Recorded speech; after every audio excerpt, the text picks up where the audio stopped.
Izuku betrayed by his girlfriends. Izuku and Mei. Izuku had always been different. From the day he was born, doctors looked at him with a mix of curiosity and caution. From his very first breath, Izuku was shrouded in darkness. His quirk, an anomaly in a world where powers typically manifested around the age of 4, had been active from the moment he opened his eyes. The doctors called it, King of Darkness, a name that sounded more like a warning than a blessing. Cases like his were so rare that even experts struggled to understand them. His birth was an omen of what was to come. The moment he cried for the first time, every light in the hospital flickered and shut off for a few seconds. A brief instant of absolute darkness that sent chills down the spines of everyone present. This wasn't a physical mutation, nor a simple inherited trait. No. Izuku hadn't waited 4 years to awaken his quirk. He had simply been born with it. The quirk, King of Darkness, granted him complete control over darkness. He could mold it, expand it, shape it, and if he wished, consume light itself. A power so vast and unknown that specialists wasted no time warning his parents about the risks it posed. As he grew, his quirk would only become stronger, and without proper guidance, he could turn into a threat. But neither Hisashi nor Inko Midoriya allowed fear to take root in their hearts. Where others saw danger, they only saw their son. That little boy with bright eyes and an innocent smile wasn't a monster or an anomaly. He was their child, their reason to live. Life, however, was quick to test them. Tragedy struck with merciless cruelty, taking something precious from Hisashi Midoriya. But he couldn't give up.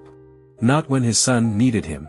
The whispers of the people, the fearful glances, the warnings that the boy would become a villain, all of it became nothing more than distant noise. Hisashi stood firm, holding his son with pride, ignoring the ignorance of those who couldn't see beyond the power he carried. One night, as shadows danced between his small fingers, Izuku looked up at his father, a glimmer of innocent hope in his eyes. "Can I be a hero with a quirk like this, Dad?" Hisashi smiled at him, his expression filled with unwavering tenderness, and gave him a thumbs up. "Of course, Izuku. You'll be an incredible hero, because your strength isn't in your quirk, but right here." He pointed at his chest. From that moment on, Izuku held on to that hope with all his heart. It was just him and his father against the world. Hisashi was his guide, his friend, his shield against the ignorance of those who feared his power. Izuku felt a quiet curiosity about his mother, though he had no memories of her. At home, her name was rarely spoken. Even at his young age, he understood that her absence was a deep wound his father carried, a scar that refused to heal. Out of love and respect, he never pressed the subject, knowing it was still too painful for his father to face. As the years passed, loneliness became a constant presence in his life. Izuku had no friends. The words, villain, creepy, dangerous, followed him, whispered by those who feared him. His power, instead of being admired, was dreaded. They called him, the Shadow Child, as if he were something out of a nightmare, someone to stay away from. Walking through the halls of Aldera Junior High, the murmurs clung to him like a shadow. "Did you see his eyes? They always look so empty. They say his quirk can swallow you if you get too close. He's definitely gonna end up a villain." A plastic bottle flew toward his head. Izuku didn't flinch. A black, translucent hand emerged from his shadow, catching the object midair and crushing it with ease. He turned, his piercing emerald eyes locking onto the attacker. "I don't want any trouble today, Kaken." Katsuki Bakugo let out a dry laugh, laced with mockery and disdain. "Trouble?" he repeated with amusement, crossing his arms. "You are the trouble, you damn freak. No matter what you do, Midoriya, everyone knows what you really are, a villain." The laughter of his followers echoed around him, a hollow sound from minds incapable of thinking for themselves. Izuku paid them no attention. They weren't worth it. Katsuki walked past him, slamming his shoulder against Izuku's with force. But before stepping away, he turned back with a cruel smile and delivered the final blow. "By the way, give Hisashi my regards. Hope he's comfortable in his box." The world stopped. Air left Izuku's lungs. His nails dug into his palms as the shadows around him stirred violently, writhing like a caged beast. A restless murmur spread through the students nearby. Some instinctively took a step back, fear creeping into their eyes as they watched his quirk react. To Izuku, those words were more than just cruel. His father had died only 2 days ago. Killed in a senseless attack, ripped away from his life with no chance to say goodbye. And Bakugo knew. He knew, yet still, he used it as a weapon to hurt him. Izuku stared at him in silence, not uttering a single word. For the first time, he felt hatred so intense that it nearly made his quirk spiral out of control. But if that happened, his father wasn't there to calm him anymore. He only watched. Someone like Katsuki could never become a hero. He was closer to a villain than to anything else. Oh no, the villain's mad. Let's go before you cause another massacre like the one you did years ago. Mocking him one last time, Katsuki and his group walked away. As always, Izuku was the villain everyone bullied, while Katsuki was seen as the hero. But that couldn't be further from the truth. Idiots, he muttered through clenched teeth. Izuku trembled, but not from fear. Rage consumed him. He knew that if he reacted, the teachers would only see him as the aggressor, and that would make things worse. He had always known that Katsuki was the school's golden boy, the prodigy who would bring prestige to Aldera. Meanwhile, he, Izuku, was just the boy with the evil quirk, the one who had the potential to become a threat. Or as they so often said out loud, a villain. He reached into his pocket and pulled out a medallion. Inside, a small photo of him and his father smiling at a park, bathed in sunlight. Hisashi didn't look much like him. His eyes were black, and his hair was a deep shade of blue, but their smiles were identical. Izuku gazed at the picture with melancholy, his fingers brushing against the image as if he could still feel his father's presence. I'll become the greatest hero, Dad. I'll make you proud, I promise. The shadows around him whispered something different, something far darker. They offered him power, the ability to do whatever he wanted, to have everything he desired, if only he embraced his true nature. The nature of a being made of pure darkness. For a moment, the temptation reached him, a cold current whispering promises of power too tempting to refuse. But then, he remembered his father. The man who had kept him from falling into that darkness. The one who had taught him the values a true hero should uphold. He shook his head and let out a deep sigh. One day. I'll make you kiss my shoes, Kaken. After school, he didn't head straight home. Taking out his phone, he checked the location and, after a long walk, arrived at an endless street where a massive gate towered before him, stretching as far as the eye could see. Wow, whoever lives here must sleep on gold. A soft puff of laughter caught him off guard. Turning around, he saw two girls standing a few meters away. The one who had laughed had black hair tied in a ponytail and a mischievous smile on her face. If you're talking about my father, no. He doesn't sleep on gold. Just in a bed like everyone else. The other girl, with pink hair and skin of the same shade, burst into laughter and elbowed her friend. Come on, Momo. That bed is bigger than my entire room. Don't tell me that's normal. Oh, Mina, stop exaggerating. I still don't understand how we ended up being friends. Momo brought a hand to her face, clearly embarrassed. It's not an exaggeration, it's the absolute truth. Mina crossed her arms with an amused grin. But don't complain. You know your life is way more fun with me around. I still question whether becoming your friend was a good idea. Don't lie. You adore me. Izuku watched the exchange, confused.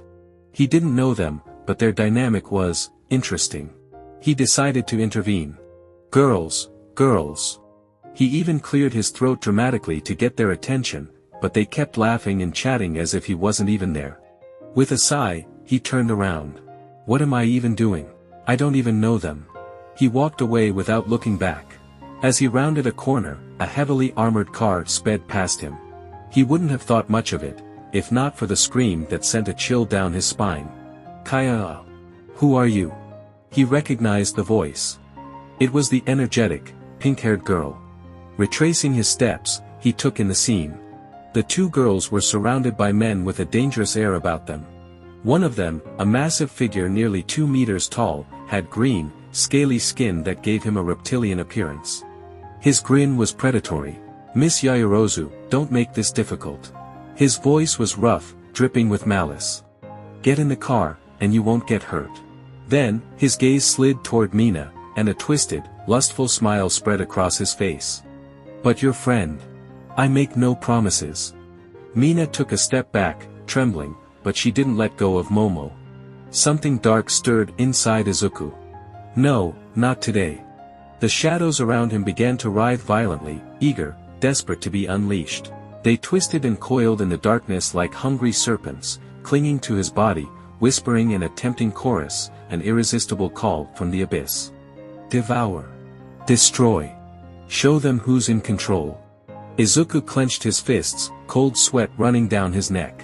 He knew his quirk was dangerous, an untamed force if he lost control. But the constant disdain, the loss of his father, and the loneliness had already worn his restraint thin.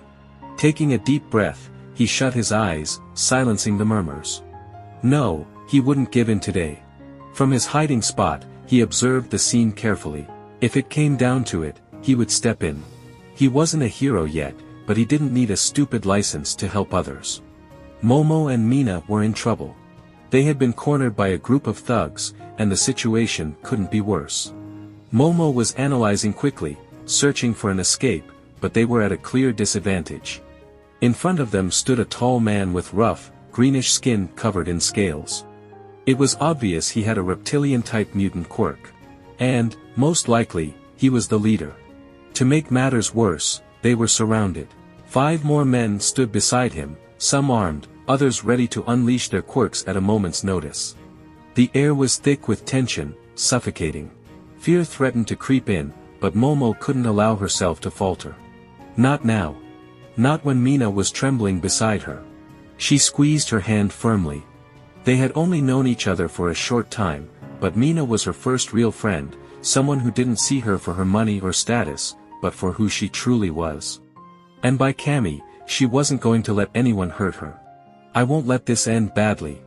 With a determined look, she formulated a plan. Moving her lips just enough for only Mina to hear, she whispered, "Mina, I need you to throw your acid at the lizard's face." The pink-skinned girl blinked, horrified. "Are you insane? If we mess up, they'll kill us," she hissed. "Trust me." Mina swallowed hard, raised her hand, and fired a stream of acid straight at the lizard man's face. The villain roared in agony, clutching his eyes. "You damn brats." Momo wasted no time. She touched her arm, creating a small flash bomb, then threw it into the air, shutting her eyes as she covered Mina's. Boom! A blinding light flooded the street.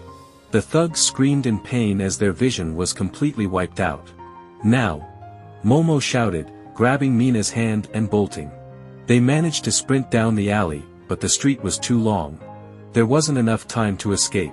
Then, a gunshot echoed through the air. Momo's heart stopped as Mina let out a sharp cry. The bullet had grazed her shoulder. She collapsed to the ground, gasping in pain, her eyes glistening with panic. "Mina!" Momo immediately crouched beside her, hastily creating a bandage and pressing it against the wound to stop the bleeding. She turned her head and saw the villains closing in, their faces twisted with fury. There was no escape. Making a split-second decision, Momo stood up and raised her hands in surrender. "I'll go with you, just let her go." The lizard man, his eyes still irritated, stepped forward and grabbed her face roughly, forcing her to look at him. His breath reeked of rot. "Let her go. Ha, after what you brats just pulled, you're both going to suffer like hell before you die." Mina screamed, raising her hands to fire more acid, but the villain was faster. He yanked Momo in front of him, using her as a shield. The corrosive liquid hit Momo's back. Her uniform dissolved instantly, and then, agonizing, searing pain. Aergrg. A blood-curdling scream tore from her lips as the burn spread like wildfire across her skin. Mina froze, her hands trembling. She had hurt her own friend. "Oh God! Momo, I'm so sorry." Momo turned her head, and despite the unbearable pain, forced a weak smile. "Don't worry about me, just run." But Mina couldn't move. Her body trembled, tears streaming down her face. "I won't leave you. You're my friend. You promised we'd get into UA together, that we'd become heroes." The thugs laughed. Their conversation was pathetic to them. Sweet. Desperate. The other goons stepped closer to Mina, their intentions clear. They were ready to grab her, to have their fun, before finishing the job. And then, everything changed. Time seemed to freeze. The air grew thick, heavy, almost impossible to breathe. Out of nowhere, silence swallowed the street, and the world lost its color. An unnatural darkness spread, swallowing everything in black and white. Fear crawled into the villains' chests. Something was wrong. Terribly wrong. Tack. Tack. Tack. Footsteps echoed through the darkness. Slow. Unsettling. Each sound sent chills down their spines. They didn't know why, but something primal inside them screamed that this was beyond dangerous. "Who's there?" the lizard man bellowed, whipping his head around, his pupils blown wide with fear. The rest of the gang didn't wait for an answer. They aimed their weapons and fired in unison at a silhouette emerging from the shadows. The body hit the ground with a dull thud. But before they could celebrate, the figure melted into a black, inky substance. It wasn't blood. It wasn't human. It was something else. Something that shouldn't exist. Everyone loves the light, they feel safe, they live their lives without fear. But you, the voice echoed from everywhere at once, freezing the blood in their veins. You are the stain that corrupts it. From the darkness beneath them, black tendrils with jagged spikes shot out, wrapping around the villains. They struggled, fought, screamed. But it was useless. What the hell is this? I can't move. Get this off me, damn it. The darkness tightened, shifting like a living thing, pulling them into its merciless grasp. Panic-stricken screams filled the night as the shadows slithered over them, wrapping around their bodies like a suffocating shroud. And yet, at the same time, that same darkness reached out, gently, toward Mina and Momo, washing over their wounds with an eerie, soothing warmth. At first, fear paralyzed them. But when the burning from the acid faded and Momo's back no longer ached, when Mina's bullet wound vanished as if it had never existed, they understood the truth. It wasn't an enemy. It was an ally. And then, they saw him. From the shadows, a familiar figure emerged. A boy with dark green hair, glowing eyes, and a calm expression. "I'm glad this didn't escalate any further." Izuku's voice was steady, but his presence said everything. He had complete control over the darkness. And the darkness obeyed him alone. Mina let out a choked sob as she recognized him, then, without thinking, threw herself at him in an exaggerated outburst of tears. "Greenie! I'm so glad you're here," she wailed, cartoonish streams of tears pouring from her eyes. "I was so scared. Those guys said they were going to do awful things to me, and I was terrified." Momo, now calmer, stood with elegance and offered a slight bow. "Thank you, Greenie. I don't know what would have happened without you." Izuku frowned. "My name is Izuku. Izuku Midoriya. Not Greenie." He sighed, but his expression softened when he felt Mina still clinging to his arm, trembling slightly. Without thinking, his fingers instinctively reached for her pink hair, stroking it in slow, repetitive motions. He remembered, his father used to do the same when he felt lost and hurt when the world seemed too cruel for a child to bear. He tilted his head slightly toward her and spoke in a quiet, soothing voice. "It's okay now, Mina. It's over. Don't be afraid. You're special to me. No matter what happens, I'll always be here, by your side. My care for you is unconditional, and that will never, ever change." Those were his father's words, and as a final gesture, he placed his lips on her forehead in a light, comforting kiss. Mina stopped trembling, but her body remained stiff. The warmth of that show of affection left her in shock. Her face turned a deep red, and although she didn't move from the embrace, her eyes danced between confusion and embarrassment. From the side, Momo watched the scene with a small smile. She knew her friend well and could tell that Mina had stopped being afraid a while ago, but she was still clinging to Izuku, enjoying the attention. However, her sudden reaction gave her away completely. Momo shook her head and cleared her throat to pull her out of the situation. "Ahem, let me thank you by inviting you to my house for dinner. It's the least I can do after everything you've done for us." Mina released the embrace in a second and rushed to Momo's side, nodding quickly. Yes, Izuku. Come eat with us. I'm sure you'll love it." Mina stammered, her excitement clashing with the evident blush on her face. She tried to hide it, but she couldn't calm her emotions. Noticing the scene, Momo gave her a discreet nudge and whispered with a mischievous grin, "Behave, Mina. It's not the first time someone said something nice to you. Don't make a fool of yourself. Don't mess with me. I don't even know what's going on, so don't pressure me." Izuku, unaware of the girl's private conversation, shifted his gaze toward the villains scattered across the ground. Some were weakly groaning, while others didn't dare move, still trapped by the terror his darkness had instilled in them. With calm steps, he approached the group of criminals and crouched down. His hand slipped into one of their pockets until he found a phone. He took it out, unlocked it with a simple gesture, and dialed the police number. He brought the device to his ear, his voice calm but firm as he spoke. "Hello, I need a patrol at Hibari Street, near the Yaoyorozu mansion. Attempted kidnapping thwarted. The perpetrators are immobilized." His gaze slid toward the criminals. "Yes. They won't be going anywhere." He hung up and, without hurry, placed the phone on the villain's chest. Before walking away, he kicked him in the stomach, causing him to groan in pain.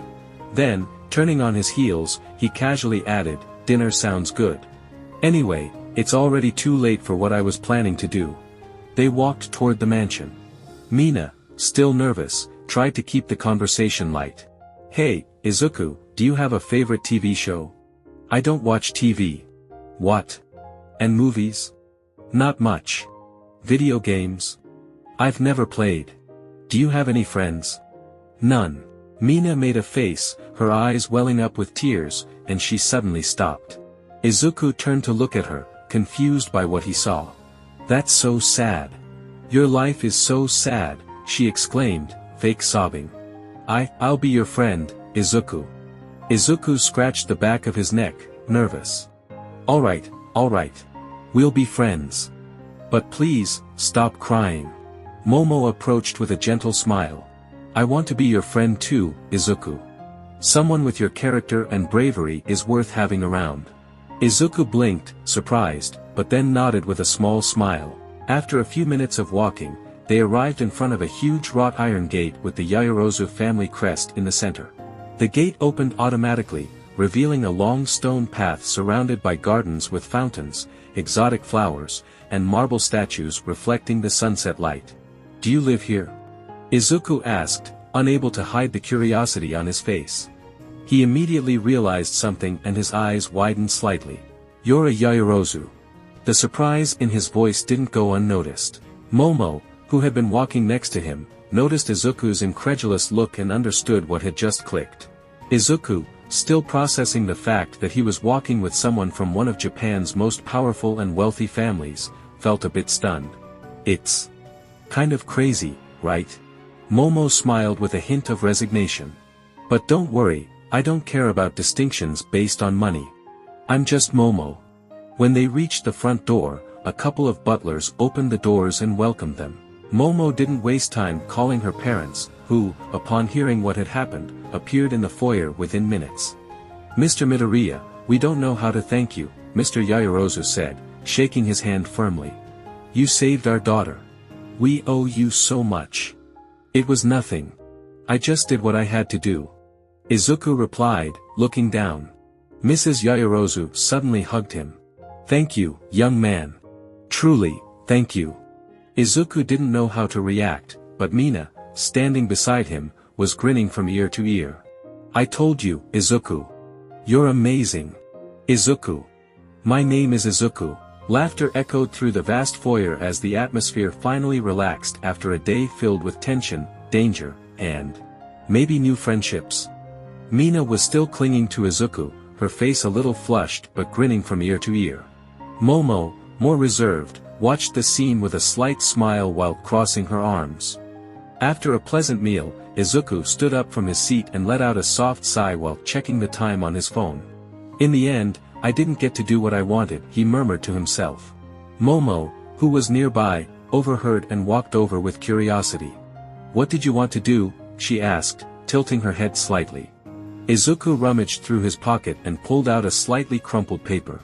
He handed it to her, and Momo took it carefully, reading it silently. "Job application, seeking a combat instructor to train our daughter.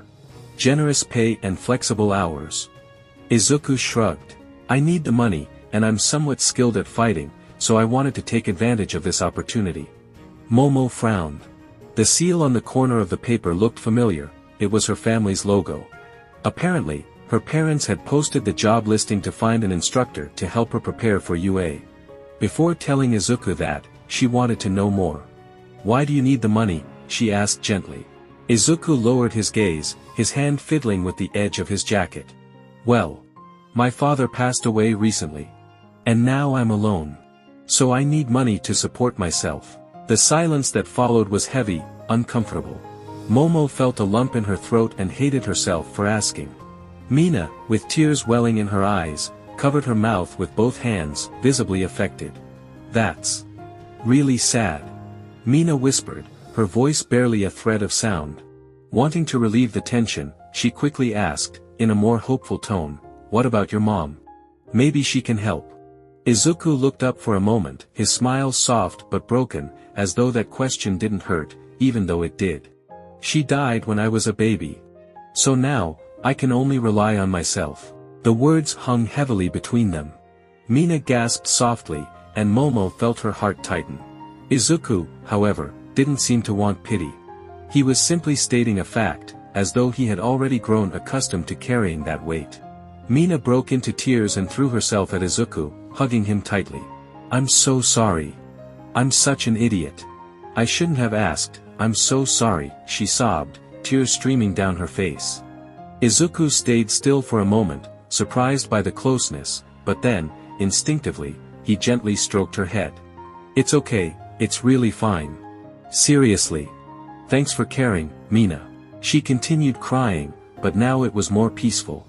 Izuku, used to rejection and solitude, was surprised by how comforting it felt to be in someone's embrace who genuinely cared.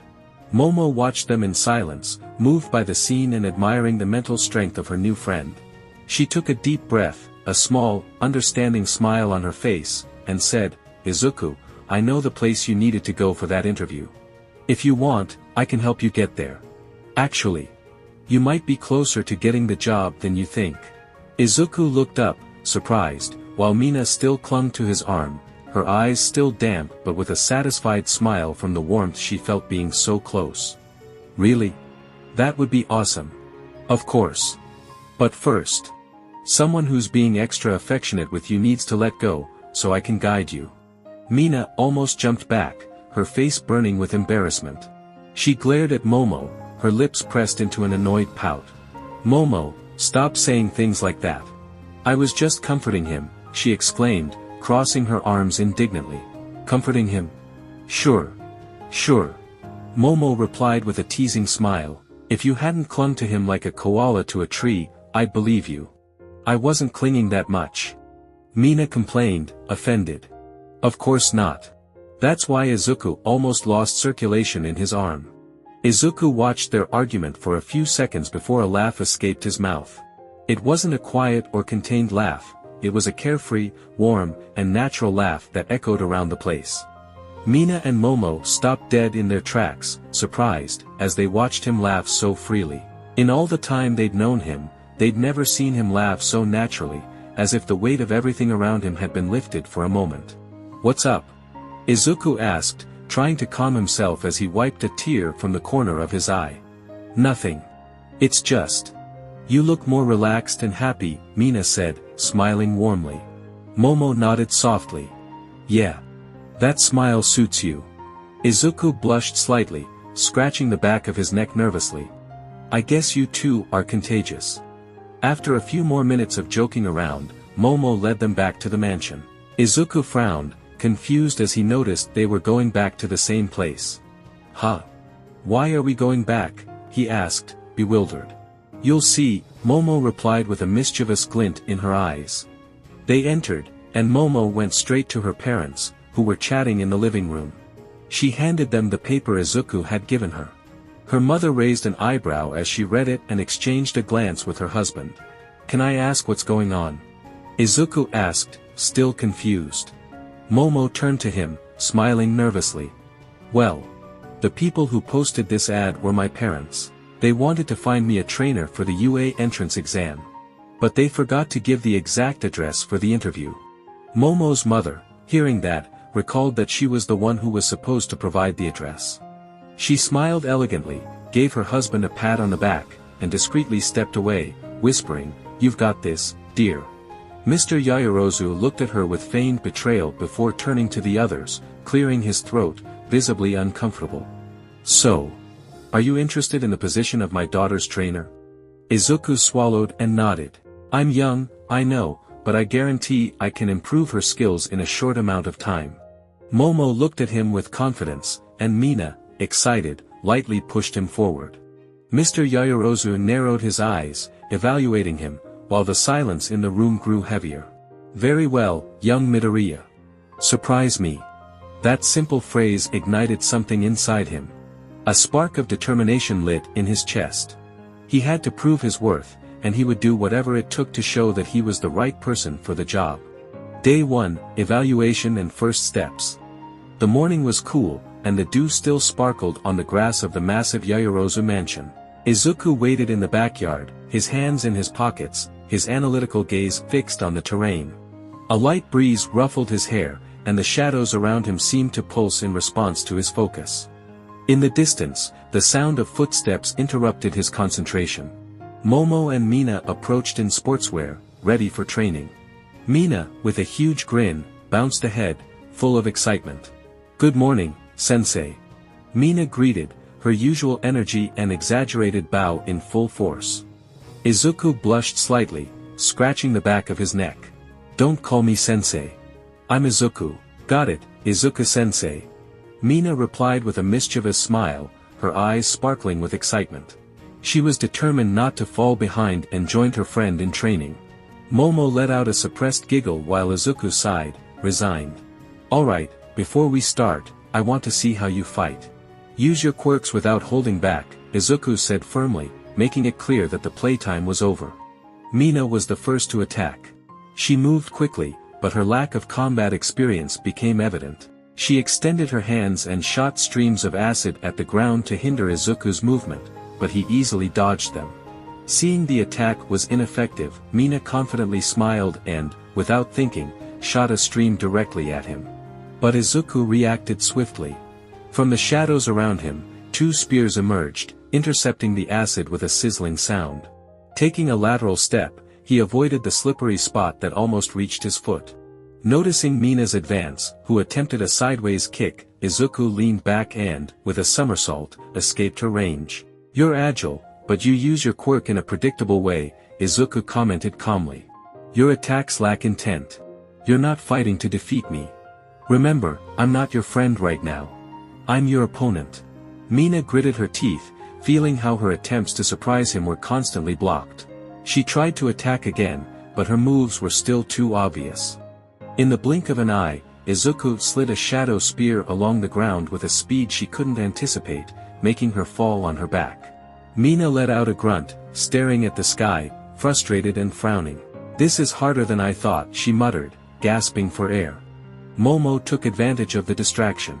She created a metal staff and ran toward Izuku, launching a series of direct attacks, but Izuku raised a dark barrier from the ground, stopping every strike. Momo moved to the side, trying to flank him, but her movement was anticipated. "You have a good quirk, but you lack imagination." The barrier vanished, and he appeared behind her. "You hesitate when creating what you need, and that makes you predictable." Momo quickly spun around and created a shield, but a shadowy claw emerged from the ground, grabbing her leg. She fell with a groan but quickly got up, unwilling to give up. After an hour of exhausting exchanges, both were on the ground, panting and covered in sweat. Izuku stood, barely breathing heavily, but his face showed a slight satisfaction. "Not bad for a first day," Izuku said, crossing his arms. "Tomorrow we'll start correcting those points." Mina, who was attempting a plank, collapsed onto the ground. "You're mean, Izuku-sensei," she groaned, drained of energy. Momo, breathing heavily, nodded in agreement. "This time, I agree with Mina. I can barely feel my body." Izuku chuckled softly and crouched down to offer them a hand. "Tomorrow will be easier. Or maybe not." Both girls looked at him horrified as he seemed amused. Day 7, Teamwork.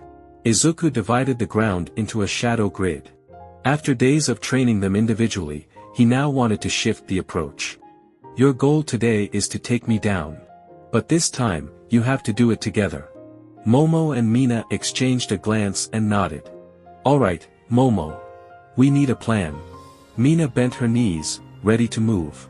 That guy is fast, but he relies a lot on his shadows. Got it. Momo closed her eyes for a moment and then created a tactical lantern. She aimed the beam directly at Izuku and clicked it on. A blinding flash lit up the field, disorienting Izuku from the light. Now! Momo shouted. Mina shot a burst of acid at the ground in front of him, creating a thick cloud of corrosive smoke. Well played, girls. Izuku smiled, still a bit dazed by the light. He took a step to the right, guided by the sound of their movements within the smoke. But I can still hear you. Suddenly, a sharp shot cut through the air. A metal ball brushed past his cheek, leaving a stinging burn. Instinctively, he jerked back just as his vision began to clear. Then, a shadow fell from above. Surprise! It was Momo, who instead of staying back, had created a long staff to propel herself into the air. Her leg came down in a direct downward kick aimed at his head. Izuku raised his hand, covered by shadows, and blocked the blow at the last second. But Momo released the staff and, using her weight, tried to unbalance him. Izuku realized too late. He lost his balance and fell backward, with Momo landing practically on top of him. Mina, now! Momo shouted, stepping back to gain distance. Without hesitation, Mina moved. She spun around herself, releasing a rain of acid in all directions, carefully calculating to corner Izuku. If she couldn't hit him directly, at least she could restrict his movements. Izuku growled at the offensive and reacted instantly. He extended his hands and closed them into fists. Shadows surged from around him, enveloping every corrosive drop before it could touch him. Very good. You're starting to think like a team. Izuku exclaimed with approval, watching how their coordination improved. Without wasting any time, he extended his hands again. 7 dark swords emerged around him, floating threateningly. With a simple gesture, he sent them toward his opponents. Momo created a metal barrier just in time, blocking the impact, while Mina moved with agility, dodging the blades with precise movements. Momo, to my right! Mina yelled. Momo picked up on the intention immediately. As the last dark sword stabbed into the ground, she materialized a portable cannon and fired 3 smoke grenades. Izuku raised an eyebrow, confused. The shot seemed random, filling the battlefield with a dense gray mist. Not only did it obscure his vision, but it also made it harder for them to see. Gotcha! Momo's shout instinctively drew his attention. It was a mistake. Mina had already slipped through the smoke, using the mist as camouflage. When Momo yelled, Izuku assumed the next attack would come from her direction, but it was all a distraction. The real threat came from his side. Surprise! Mina suddenly emerged from the closest smoke and kicked a blast of acid directly at his face. Izuku reacted just in time. Instinctively, he used his darkness quirk to protect himself, but he couldn't fully shield his face. The impact hit him on the side, making him stagger. Momo didn't miss the opportunity. Taking advantage of the confusion, she shot a small metal sphere in his direction. The sphere exploded instantly, deploying an electric net that descended upon Izuku like a trap. But at the last second, a dome of darkness rose around him. The net crackled against the barrier before dissipating into the air. The field fell silent. Mina and Momo panted, covered in sweat, their bodies tense from the effort. From the dome, a shadow emerged and slowly took human form. Izuku stepped out, a small bruise on his cheek. And a calm smile. Not bad. Mina dropped onto her back, exhausted. Not bad, he says. We barely made a dent. Yes, you did. Izuku touched the bruise with a soft laugh. You surprised me. You used the terrain, your abilities, and most importantly, you worked together. Momo also collapsed onto the ground, smiling at her friend. Heh, I guess we've made some progress. Yes, and we still have several months to polish your skills. Izuku extended a hand to help them both up. If you keep this up, you won't have any problems with the UA entrance exam." Mina took his hand and, with a tired smile, responded, "Can we get ice cream to celebrate?" "First a shower," Momo replied, rolling her eyes playfully. Izuku simply nodded, satisfied. They had come so far in such a short time. At first, he thought Momo would be the only one with real potential, but Mina had surprised him. Even with a simple quirk, she knew how to use it ingeniously. Combined with her natural agility, it made her a tough opponent to beat. Mina and Momo continued talking when they felt a light pressure on their heads. Izuku tousled their hair with a calm smile. "You're amazing, you know that." Mina, as always, blushed at the compliment, and when Izuku said his goodbyes, she dramatically sighed. "That guy is going to make my heart explode." But as she turned to Momo, she noticed something that made her blink. She found Momo still staring in the direction where Izuku had disappeared. Her cheeks were flushed, and she had an expression Mina had never seen before. Oh, crap. Mina didn't need to be a genius to figure out that her friend was starting to feel something for Izuku. Her normally calm face was now as red as a tomato. Day 24, Strategy and Perception. Izuku blindfolded them and forced them to identify their surroundings using only their hearing and instincts. "In a real fight, your eyes won't always be your best tool," he explained calmly. Mina frowned, focusing on the slight creaks made by the shadows as they moved. She tried to discern patterns in the sounds, tracking the flow of the battle without relying on sight. Momo, on the other hand, held a light weapon, shooting in the direction of the sound she could perceive. It wasn't easy, but Izuku had made it clear, an enemy would never play fair, and at some point, her vision could be completely useless. "Trust your other senses," Izuku reminded them as he silently moved around them. "Don't think, just react." Day 100, Combat Under Pressure. "Today you'll face my shadows. But you'll do it while I attack from a distance. Your goal will be to defeat my shadows and avoid being hit. You'll have to last for 1 hour." Mina and Momo exchanged a glance, absorbing the difficulty of the challenge. "An entire hour?" Mina puffed out her cheeks and stretched her arms above her head, flexing her body with elastic movements. "Well, I guess it'll be a good warm-up." Momo, however, closed her eyes for a moment, taking a deep breath. Her mind was already working on the most effective strategy. "If we waste energy without thinking, we won't make it until the end. We need to prioritize defense and only attack when necessary." Before they could continue planning, the shadows began to take shape. Wolves with sharp jaws and giant snakes emerged around them, surrounding them with a threatening air. From a distance, Izuku observed, a slight smile on his face, as he raised a hand. "Let's begin." Immediately, a dark dart flew through the air. Mina reacted quickly, arching her back in a fluid motion to dodge it. Without missing a beat, she spun around and kicked a shadow wolf, making it stumble. Then, with feline agility, she landed on another, dissolving it with acid before rolling skillfully to the side. Momo, panting but focused, created a chain with a hook and caught a snake mid-attack. With a sharp yank, she slammed it to the ground, dissipating it into shadows. At the same time, she raised a metallic shield on her forearm to deflect a pair of darts aimed directly at her face. "Well done," Izuku's voice echoed across the training field. "Half an hour left. Keep it up." The two girls exchanged a determined look and nodded, ready to give it their all. And even though they didn't say it out loud, both of them wanted to impress Izuku. Day 243, Final Combat. The sun was setting behind the horizon when the moment arrived. Momo and Mina positioned themselves in front of Izuku, their bodies tense and their gazes determined. 8 months of training had left their mark, their bodies had gained muscle definition without losing their natural grace.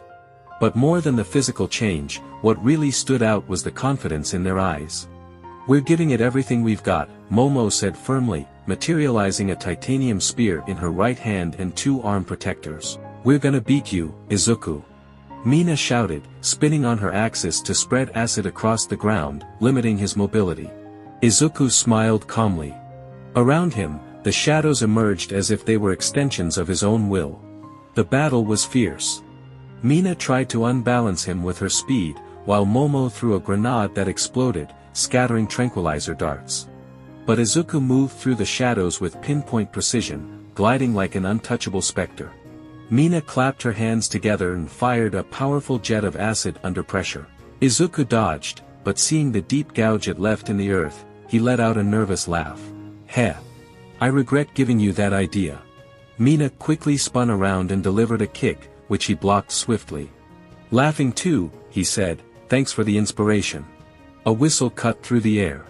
Izuku raised a shadow wall just in time to stop Momo's spear as she launched herself at him, engaging in hand-to-hand combat. In this, Momo had the advantage in technique, but Izuku compensated with his experience in manipulating darkness, blocking strikes he couldn't directly deflect. Suddenly, shadow vines emerged from the ground and wrapped around Momo. But she just smiled. Look up. Izuku furrowed his brow. I'm not going to fall for. His sentence was interrupted when something cold landed in his palm. A small sphere. A stun grenade exploded, temporarily blinding him. The vines loosened their grip, and Momo quickly moved away. She had closed her eyes in time and protected her ears, so it didn't affect her as much as it did him. Mina didn't waste any time. With both hands, she began to form a large sphere of acid to trap him. Show them who's in charge, Izuku heard in his mind. If you're not going to help, just shut up, he muttered under his breath as he regained his senses. When his vision cleared, Izuku quickly analyzed the situation. Mina was preparing her trap, while Momo was materializing a pistol loaded with tranquilizer darts. The situation required him to get more serious. The girls didn't notice, but Izuku's hair had darkened to nearly black. With a simple gesture, he dissolved Mina's trap, and when Momo fired, he summoned a shadow blade, slicing the projectile in two before it could hit him. What followed was a whirlwind of attacks and defenses.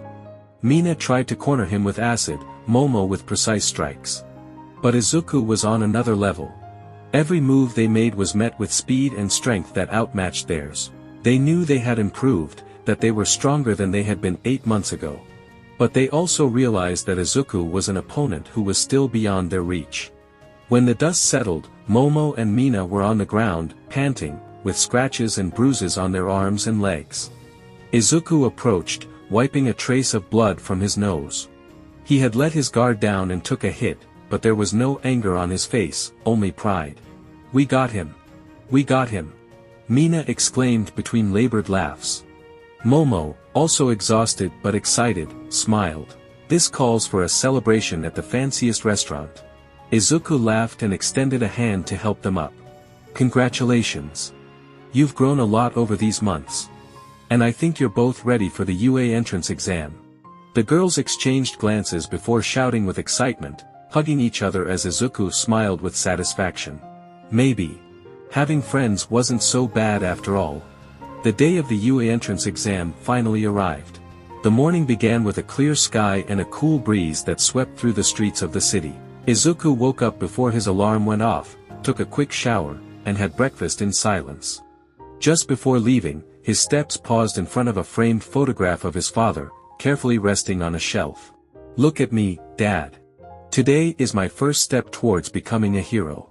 He gave a respectful bow and then left his small apartment.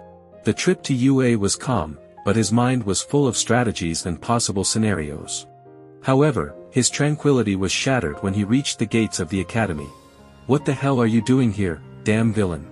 Izuku stopped. He recognized that voice instantly. He turned slowly and found himself facing the red eyes and mocking grin of Katsuki Bakugo. Still think you're better than everyone, Kat-chan. Better than some damn villain's kid, for sure. Izuku lowered his gaze for a moment, but when he lifted it again, something had changed inside him. He wasn't in high school anymore, there was no teacher or principal who could expel him. This time, he wouldn't stay silent. This time, he would stand up to that jerk. His eyes turned completely black, and in the blink of an eye, the world around Katsuki faded into shadows. Everything around him turned into a monochromatic landscape, as if reality itself had been ripped away, leaving only an emptiness where only the two of them existed. Keep provoking me, Katsuki, and next time, you won't walk away unscathed. Izuku's voice echoed ominously, as if it came from everywhere and nowhere at once. For the first time, Katsuki took a step back, his eyes wide in a mix of surprise and disbelief. Izuku had never stood up to him like this. But then, that surprise turned into something darker. A sadistic grin spread across Katsuki's lips as he clicked his tongue in amusement. "So, you're finally showing your true face, Deku." The world returned to normal, and the people around them continued with their activities, unaware of what had just happened. Izuku walked past him, ignoring him, but then he heard a phrase that made him stop. "It'd be a shame if everyone saw that video from 3 years ago, huh?" Izuku turned his head. His gaze was full of hatred, resentment, and a flicker of fear.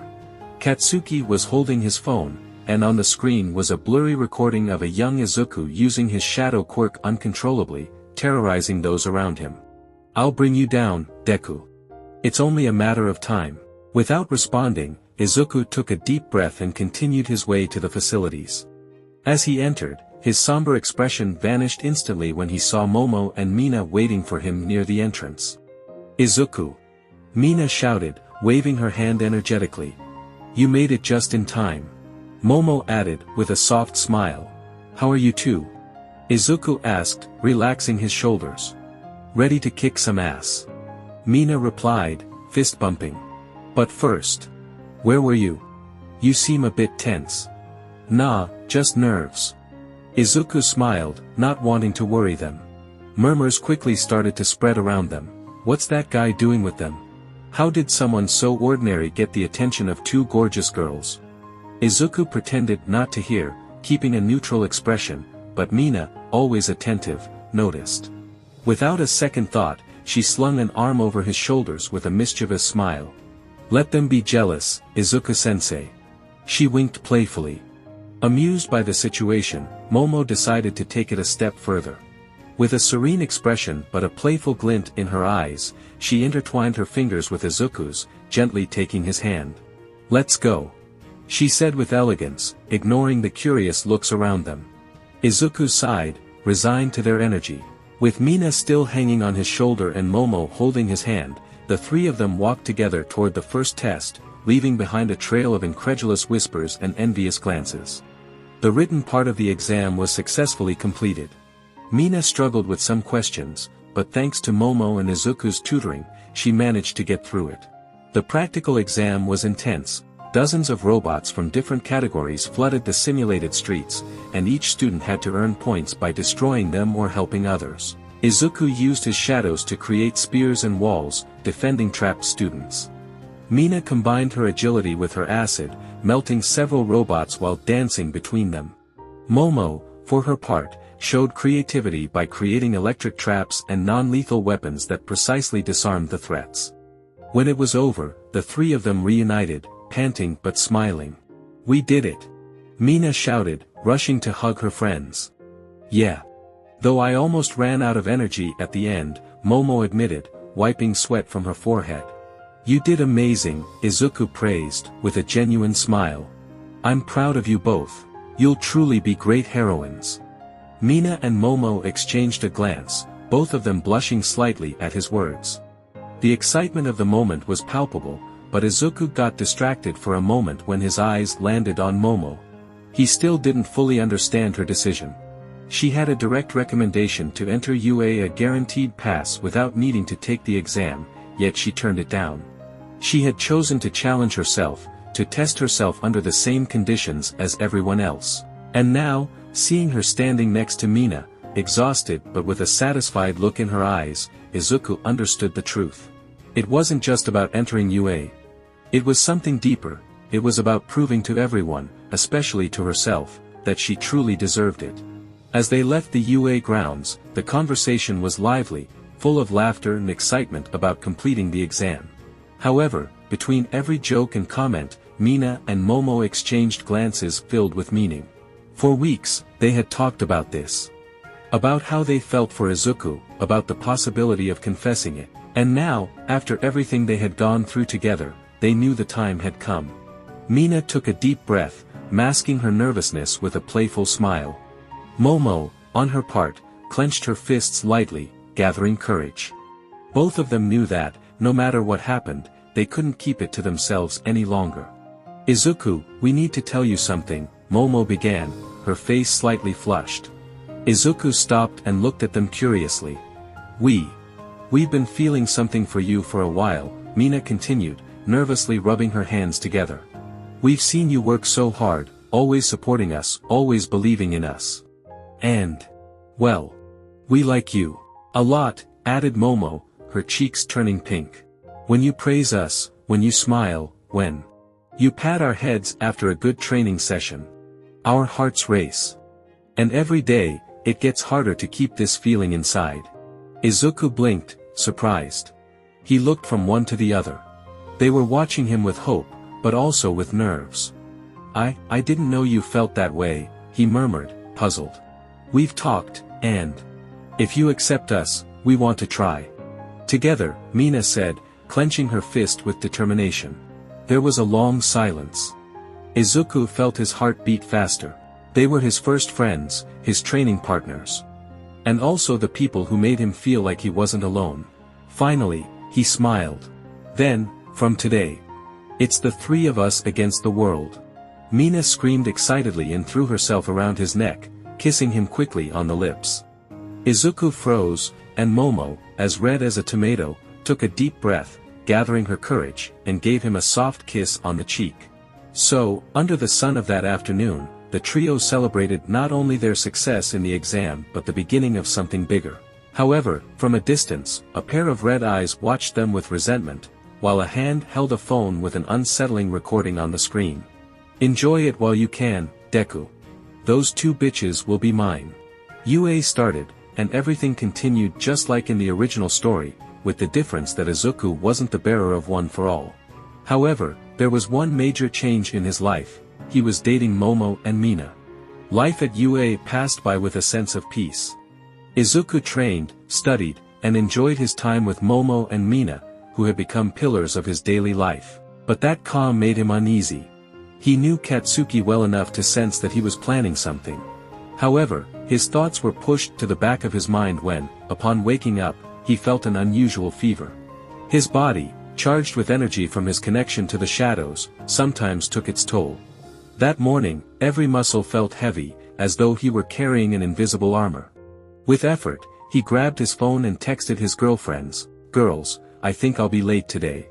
I'm going to see Recovery Girl." The responses came almost immediately. "Are you okay? What do you feel?" Momo asked, concerned. "Should we come with you?" added Mina. "It's just a fever. Don't worry, I'll be fine. I'll see you later." Sighing, he got dressed, grabbed a glass of water, and headed to the infirmary. Upon arrival, he collapsed onto one of the examination tables while the elderly heroine gave him a pill and lectured him about not pushing his body too hard. Izuku barely listened, his attention focused on the presence of someone else in the room. To his left, a girl with pink hair and protective goggles stared at the ceiling in frustration. She had a cut on her cheek and a bandaged hand. When she noticed him looking at her, she spoke without taking her eyes off the ceiling. "Stop staring at me."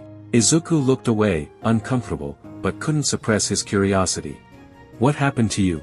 The girl sighed, her voice tinged with bitterness. "A failed invention. Another genius idea that exploded in my face." Izuku frowned. He didn't know her name, but he understood that feeling of failure. Slowly, he got up and extended his hand. Sinister shadows emerged from the floor, climbing up her body until they wrapped around her arm. She sat up, intrigued, watching how the shadows danced over her injured arm, as if trying to ease the pain with their ethereal touch. "What are you doing?" "Just trying something." When the shadows vanished, the pain was gone. The young woman removed the bandage and looked at her healed skin in amazement. "How did you do that?" she exclaimed, moving closer. "What are the limits of your quirk? How much can you control? Can you create complex structures or just simple shapes? Does it affect your body? Is it stronger at night?" Izuku tried to respond, but his vision blurred. A wave of dizziness hit him, and he collapsed forward, landing against something soft. He blinked, confused. "So comfortable," he murmured, not realizing his face was resting on the girl's chest. She blushed deeply and gently pushed him away, adjusting him back onto the examination table. "Idiot. If you were sick, why did you help me?" Izuku chuckled weakly. It's hard to ignore someone who's suffering. The young woman watched him in silence for a few seconds before speaking. I'm Mei. Mei Hatsum. I want to be an inventor, but lately, nothing's been going right. Don't give up. You have passion, and that already sets you apart from the others. Mei looked at him, tears welling up in her eyes. Do you really think so? Izuku nodded with a smile. Of course. If my quirk, which many people think is villainous, can protect, your inventions can do so much more. You just need to believe in yourself a little more. Mei wiped her tears away and smiled back at him with renewed determination. You know. You're strange, she said finally, letting out a small laugh. But. Thank you. Izuku smiled softly. No problem. Sometimes, all you need is for someone to believe in you to remind you why you started. Mei nodded, her newfound resolve shining in her eyes. Then, you can be sure I'll make the best inventions you've ever seen. I won't stop until I do. Izuku looked at her with approval. I'm sure you will. With one last smile, Mei adjusted her glasses and ran out, full of energy. Izuku watched her go, feeling like, in some way, he had done something good that day. Outside, unbeknownst to them, Katsuki was watching from a safe distance. His phone was extended in front of him, and on the screen was a photo, Izuku, resting and smiling, his face against Mei's chest. I wonder what you'll do when your world comes crashing down. The days passed quietly until the USJ incident. An unexpected attack put everyone to the test. Izuku, along with Momo and Mina, worked together to hold off several villains while Izuku supported his teacher Aizawa, who was fiercely fighting the Nomu. Although they fought with all their might, it was All Might who finally arrived to defeat the creature. However, something changed in Izuku after that day. A sense of unease stayed with him, like an imminent danger was lurking in the shadows. Gradually, his environment shifted. Mina and Momo began to avoid him. At first, it was subtle excuses, but soon, they were directly avoiding him. Izuku tried to talk to them, but always received vague responses. Sorry, Izuku. We have a lot to study. We're busy with a class project today, we'll talk later. Now's not a good time, Izuku. Days like that piled up until Izuku couldn't take it anymore. He spoke to Mei Hatsum, his new friend. One afternoon, while they were chatting in her workshop, tears started rolling down his face. Mei hugged him gently. There, it's okay. You're a good guy, and I'm sure there's an explanation. Meanwhile, from a distant window, Katsuki continued taking photos. His plan was progressing perfectly. One night, Izuku woke up with shallow breaths, his body soaked in sweat, and an involuntary tremor running through his hands. His darkness quirk was vibrating erratically, as if something inside him was about to explode. These past few days, it had become increasingly difficult to control it, as if the rising anxiety and pressure were affecting him more than he realized. Silently, he left the building and walked through the UA grounds, searching for air, searching for calm. But the shadow inside him roared like a chained beast, struggling to break free, threatening to consume him from the inside. Calm down. Calm down. Izuku muttered between gasps, but his own voice sounded distant, drowned out by the roar of the darkness. The shadows didn't obey.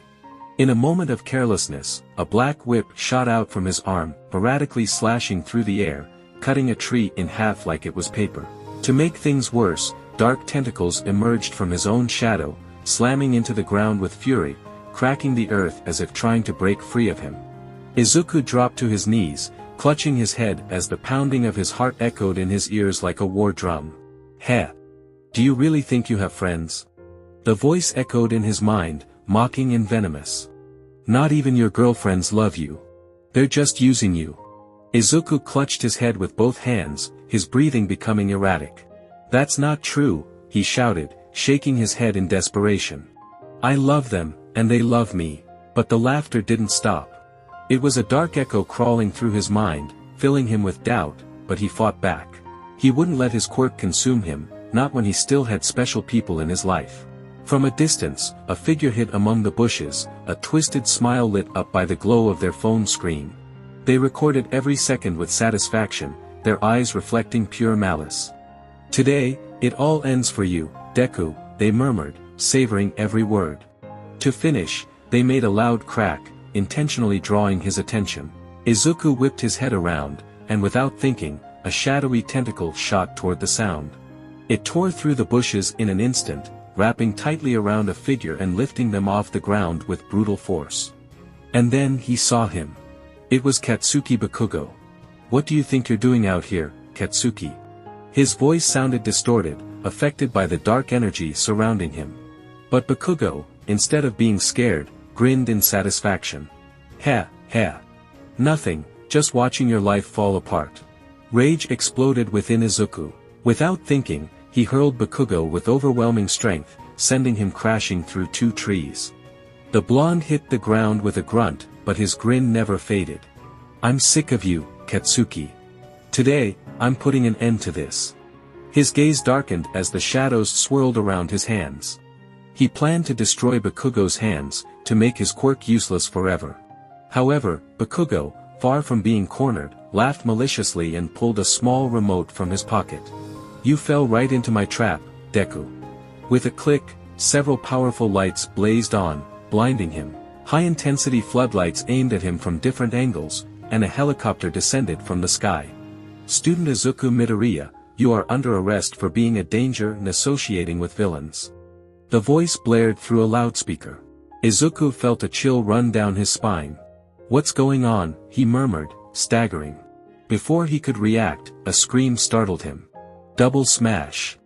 Mirio and All Might charged at him with brutal force. Izuku barely managed to summon his shadows to cushion the blow, but the impact launched him into the air. His body smashed through a UA wall, landing heavily on the ground. Pain. Confusion. Fury. He felt all of that. "I need to get out of here," he thought, struggling to get back on his feet. But before he could move, a net wrapped around him suddenly. He tried to break free, but then he felt an electric shock run through his body. "Aergurk," he groaned in pain, his shadows vibrating uncontrollably. With superhuman effort, he summoned dark swords and made them spin, tearing through the net. Just when he thought he had escaped, a blast of acid hit his side. The pain was immediate and searing. His right arm started to melt, his skin bubbling where the substance made contact. "Error!" Izuku cried out, clutching his injured arm and trying to heal himself with the shadows that poured from his body. But as the shadows spread, they seemed to become more uncontrollable, as if his own quirk was turning against him. The shadows didn't heal, they only intensified the pain in his arm, making his suffering worse. Izuku squeezed his eyes shut, fighting the rising darkness, forcing the shadows to recede. When he finally opened his eyes, he saw them. Mina. Momo. His girlfriends, the people he trusted most. But then his mind clicked. The net. The surprise acid attack. It was them. He couldn't believe what his thoughts were suggesting, but everything pointed to them betraying him. Behind them, his classmates watched, and beyond, the heroes surrounded him. In the distance, All Might and Mirio observed him with stern faces. Izuku felt his heart shrink, the weight of betrayal taking hold. Confusion, pain, and helplessness overwhelmed him as he wondered if there was anything left that he could trust. Mina and Momo approached with firm steps. For a moment, Izuku thought they would support him, that they would give him a chance to explain himself. But all he received were 2 slaps. Mina glared at him, a mix of pain and fury burning in her eyes. "I thought you were different, Izuku. But I was wrong." Momo could barely hold his gaze, her lower lip trembling as her voice cracked. "You were the first boy I loved. And now, I wish I'd never loved you." Izuku's world collapsed in an instant. They had been his first friends. His first and only relationships. "Please, there must be some mistake," he pleaded, the desperation of a child holding on to a broken dream. "Whatever's happening, whatever you think is happening, I can explain. I can prove my innocence." But the looks he received were ones of distrust. Of fear. Of rejection. Mina glanced at Momo and nodded. "Show him." Momo pulled out her phone and played a video. The screen illuminated their faces, and it was in that moment that Izuku felt his soul leave him. The sound of screams filled the air. Terrified voices, calling for help. The image showed pure chaos, shadows tearing up the ground, destroying everything in their path. Amid the pandemonium, Izuku stood in the middle of the wreckage, with a twisted smile of madness. His laughter echoed through the video, and it was truly a terrifying scene. "No. This isn't how it happened," he whispered, turning his gaze away. The video stopped, but the weight of the image hung in the air. "I can explain," he tried to say, but the coldness in Momo's eyes silenced him immediately. "You lied to us." Her voice trembled with a mix of rage and disappointment. "We trusted you, Izuku. We thought you were someone different. But you hid something as horrible as this. You're a monster." Mina, with her eyes shining from held-back tears, also looked at him with pain. "You were our friend, Izuku. Our boyfriend. And you hid this from us." Izuku felt his chest tighten. "That video is incomplete," he said desperately. "It doesn't show everything that really happened." He clearly remembered that day, 3 years ago. How he had been surrounded, insulted, and beaten by his high school classmates, who called him a monster, who mocked his father. He remembered the anger, the fear, and the pain he felt inside until the darkness within him exploded. His quirk took over, unleashing chaos. But in the video didn't show any of that. It didn't show the teasing. It didn't show the fear he felt. It didn't show how his father had arrived just in time to stop him, to prevent anyone from getting seriously hurt. It only showed the monster they had turned him into. Izuku turned his head, his breathing ragged. At UA, no one knew about that incident.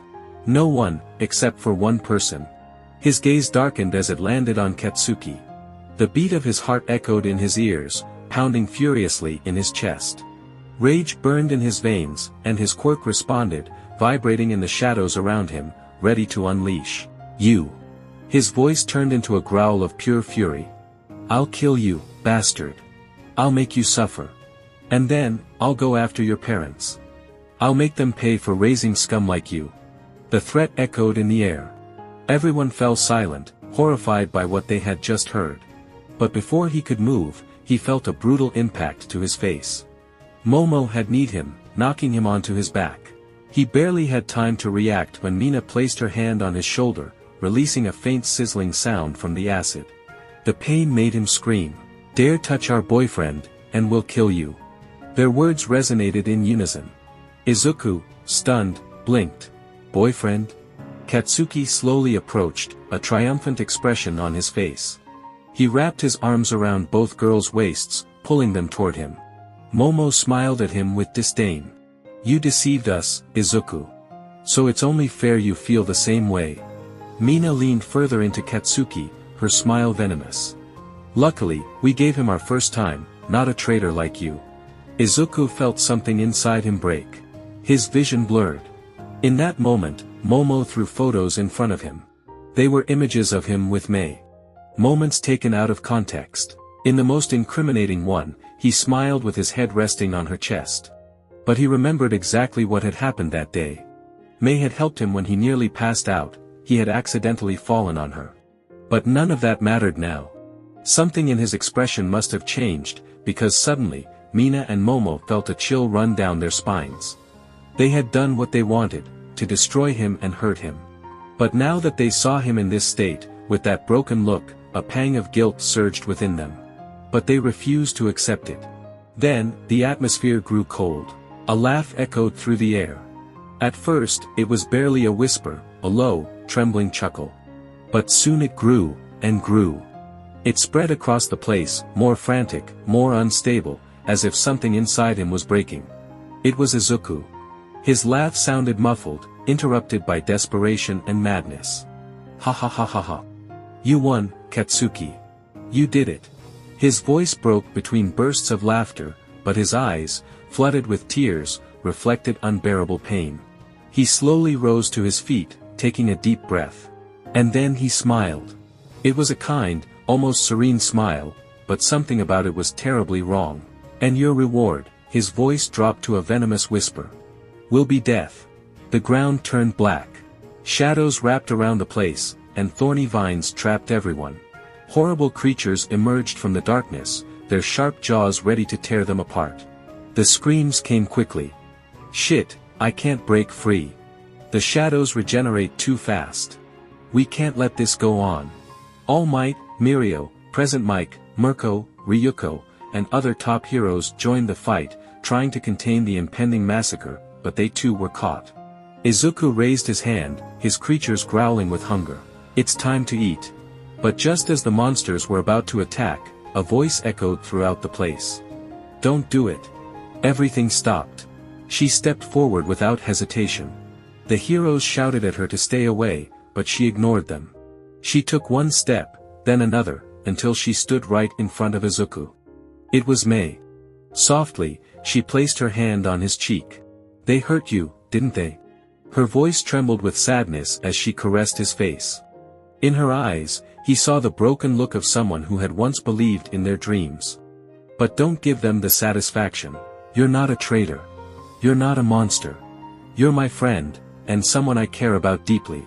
Then, she turned toward Momo and Mina with seething fury. You damn traitorous bitches, you'll regret this someday. She clenched her fists, making a decision. Her gaze hardened. If you don't want him, Izuku will be mine. She leaned toward him, her eyes glowing with determination. Don't forget my words. When you learn the truth, when your world shatters and you drown in your regret, it'll be too late for forgiveness. Izuku stared at her, stunned. Mei held his gaze, and with a gentle but emotion-filled smile, she whispered, let me heal your wound, just like you healed mine. And before he could respond, she kissed him. The contact was soft at first, but as soon as Izuku felt the warmth of her lips, a wave of emotions overwhelmed him. Pain, betrayal, rage, and a spark of something else, something that reminded him he wasn't alone. Mei clung to him, pouring all her feelings into that kiss, trying to give him the trust he needed to not give up. The shadows slowly began to fade, releasing the trapped heroes. The screams from students and teachers were immediate. Hatsum, get away. He's dangerous. But Mei didn't listen. She didn't care about their warnings, nor the looks of fear and distrust. In that moment, only Izuku mattered. When they pulled away from the kiss, their eyes met. Mei gently ran her fingers over his cheek, wiping away the traces of tears. You have to trust me, she whispered with a sad smile. Don't let them destroy you. Not now. Izuku blinked, feeling his body tremble. His quirk roared within him, urging him to unleash chaos, to make them pay. But her presence was an anchor. He looked at her in desperation. Mei, they betrayed me, I've lost everything. Not everything, she shook her head with a sad smile. You still have me. And I swear I will find a way to prove the truth. Izuku felt his emotional walls crack a little, and before he could say anything else, she kissed him again. But this time, it wasn't a desperate kiss, it was one filled with love. As they kissed, she discreetly slipped a phone into his hand. Use this. It contains everything you need. Izuku looked at her, trusting that she would find a way to prove his innocence, but he didn't have time to say anything more. A loud crash filled the air as All Might charged at him. At the last moment, Izuku used his quirk to push Mei aside, ensuring she wasn't caught by the impact. Izuku, no. Mei screamed, reaching out her hand, but it was already too late. All Might's blow hit him square in the chest, slamming him brutally into a wall. The concrete cracked around his body as he was embedded in it. He felt his breath catch, the excruciating pain almost suffocating him. The last thing he saw before his vision faded was Mei's desperate face, and the cold gazes of the women he once called his girlfriends. I swear you'll regret this, he murmured with enough strength for them to hear. Izuku Midoriya, you are under arrest. Izuku looked at Mei with sadness in his eyes, but he trusted that she would find everything in the phone he gave her to prove his innocence. The hope that the truth would come to light was the only thing left to him, but the weight of the situation overwhelmed him. He couldn't hold on any longer, and everything went black. The next day, the news was full of reports about the traitor from UA. They aired the old video of Izuku out of control, hurting people, and the new video showing him destroying part of UA and about to take the lives of his classmates and several heroes. The reporters also showed a video linking him to the League of Villains. It showed Izuku entering Principal Nizu's office, followed by another shot of him on a street near UA, speaking with Shigaraki Tamura. At UA, All Might and Nizu praised Katsuki for his contribution in capturing Izuku. Katsuki stood on a podium. I'll be a hero, and I couldn't stand the idea of a villain being here, so I did everything I could to put an end to it. Everyone applauded, unaware of the true meaning behind his words. When Katsuki stepped down from the podium, he was greeted by hugs from Mina and Momo, who then kissed him. "I can't believe we ever kissed a traitor," Mina said with disgust. "It makes me sick to have shared anything with him," Momo added coldly. Meanwhile, in her workshop, Mei had been ostracized by much of UA. Ignoring the comments and glances, she worked tirelessly in front of her laptop, going through all the information on Izuku's phone. "Wait for me, Izuku. I'll set you free soon." Days later, Mei finally found what she had been looking for. Without wasting time, she headed to Nizu's office. On her way there, she crossed paths with Momo and Mina. Mina smiled mockingly. "Well, look who we have here. If it isn't the traitor's bitch." Momo ignored her and kept walking, but before they could leave, Mei couldn't hold back any longer. Days of enduring cruel remarks about her and Izuku had pushed her to the limit. "You loved Izuku so little that the first chance you got, you spread your legs for someone else." The two stopped dead in their tracks and turned around with unfriendly expressions. Mina furrowed her brow. "He's the one who betrayed us." Momo crossed her arms and looked at Mei coldly. "And now he's paying for what he did to us." Mei's eyes widened in fear. "What did you do?" Momo let out an empty laugh. "Let's just say my parents paid a good price for the prison where Izuku is. He should be suffering right now." In a maximum security prison, similar to Tartarus, Izuku was naked, chained by both hands, suspended in the air. Plas. A whip cracked, followed by a blood-curdling scream. Plas. Another strike, another scream. Izuku cried out every time the guard whipped him with a spiked lash. "Hee, we'll get rich." The guard smiled, entertained. The other guard, standing beside him, grinned maliciously. "Now it's my turn. Remember, every lash is worth $1,000. The Yaoyorozu family had paid for his torture. Each scar on his body was worth $1,000. Back at UA, Mei felt her stomach churn at Momo's words. She didn't waste time and left, but not without giving them one last warning. "When the truth comes out, I hope you stay away from him." The two girls remained silent, watching Mei walk away. Mina lowered her gaze, filled with doubt. "What if we're wrong?" she whispered. Momo stared at her intensely. "Don't be stupid. There's too much evidence." But both knew there was no turning back. Even if it was all a lie, they had already given themselves to Katsuki. They couldn't afford to doubt. They had to cling to the belief that Izuku had truly betrayed them. They couldn't afford to doubt, not now that everyone had condemned him. Meanwhile, Mei was walking quickly down the hallways of UA, her breathing heavy and her heart pounding. She clenched her fist tightly before, without hesitation, kicking the door of Nizu's office open. The loud crash made the small mammal drop his coffee cup, which shattered on the floor, spilling its contents. Nizu raised an eyebrow in surprise, but soon relaxed and greeted her with his usual tone. "Good day, Miss Hatsum." "I'm not here for pleasantries," Mei replied sharply, her eyes burning with determination. "I'm here to show the smartest being in the world that you've made the biggest mistake of all." Nizu blinked a couple of times, taken aback by the certainty in her voice. Mei wasted no time, pulling a rolling whiteboard and roughly dragging it in front of Nizu. She grabbed a marker and began writing dates and times with swift, firm strokes. Nizu, with his sharp intellect, immediately recognized the key dates that incriminated Izuku. "Miss, I know you have feelings for Midoriya, but it's better to move on and—" Mei immediately interrupted him with a cold, piercing gaze that seemed to cut straight through his soul. Nizu felt a shiver run down his spine, and nervously adjusted his posture before nodding. "Ahem. Continue." Mei pulled out a stack of photographs and pasted them one by one on the whiteboard, just beneath the dates. Then, with a loud slap of her hand on the surface of the board, she grabbed Nizu's attention again. "This is all the world knows," she began, her voice filled with contained fury. "But why has no one wondered if something's missing? Why has no one considered the possibility that the informant didn't tell the whole truth?" Nizu squinted, analyzing the situation with a more open mind. "Are you saying that Katsuki lied to us?" Mei looked at him sternly. "I know you don't believe me, but thanks to Izuku and his phone, I was able to fill in the gaps that Katsuki intentionally left out." She pointed to the first date on the board, from 3 years ago.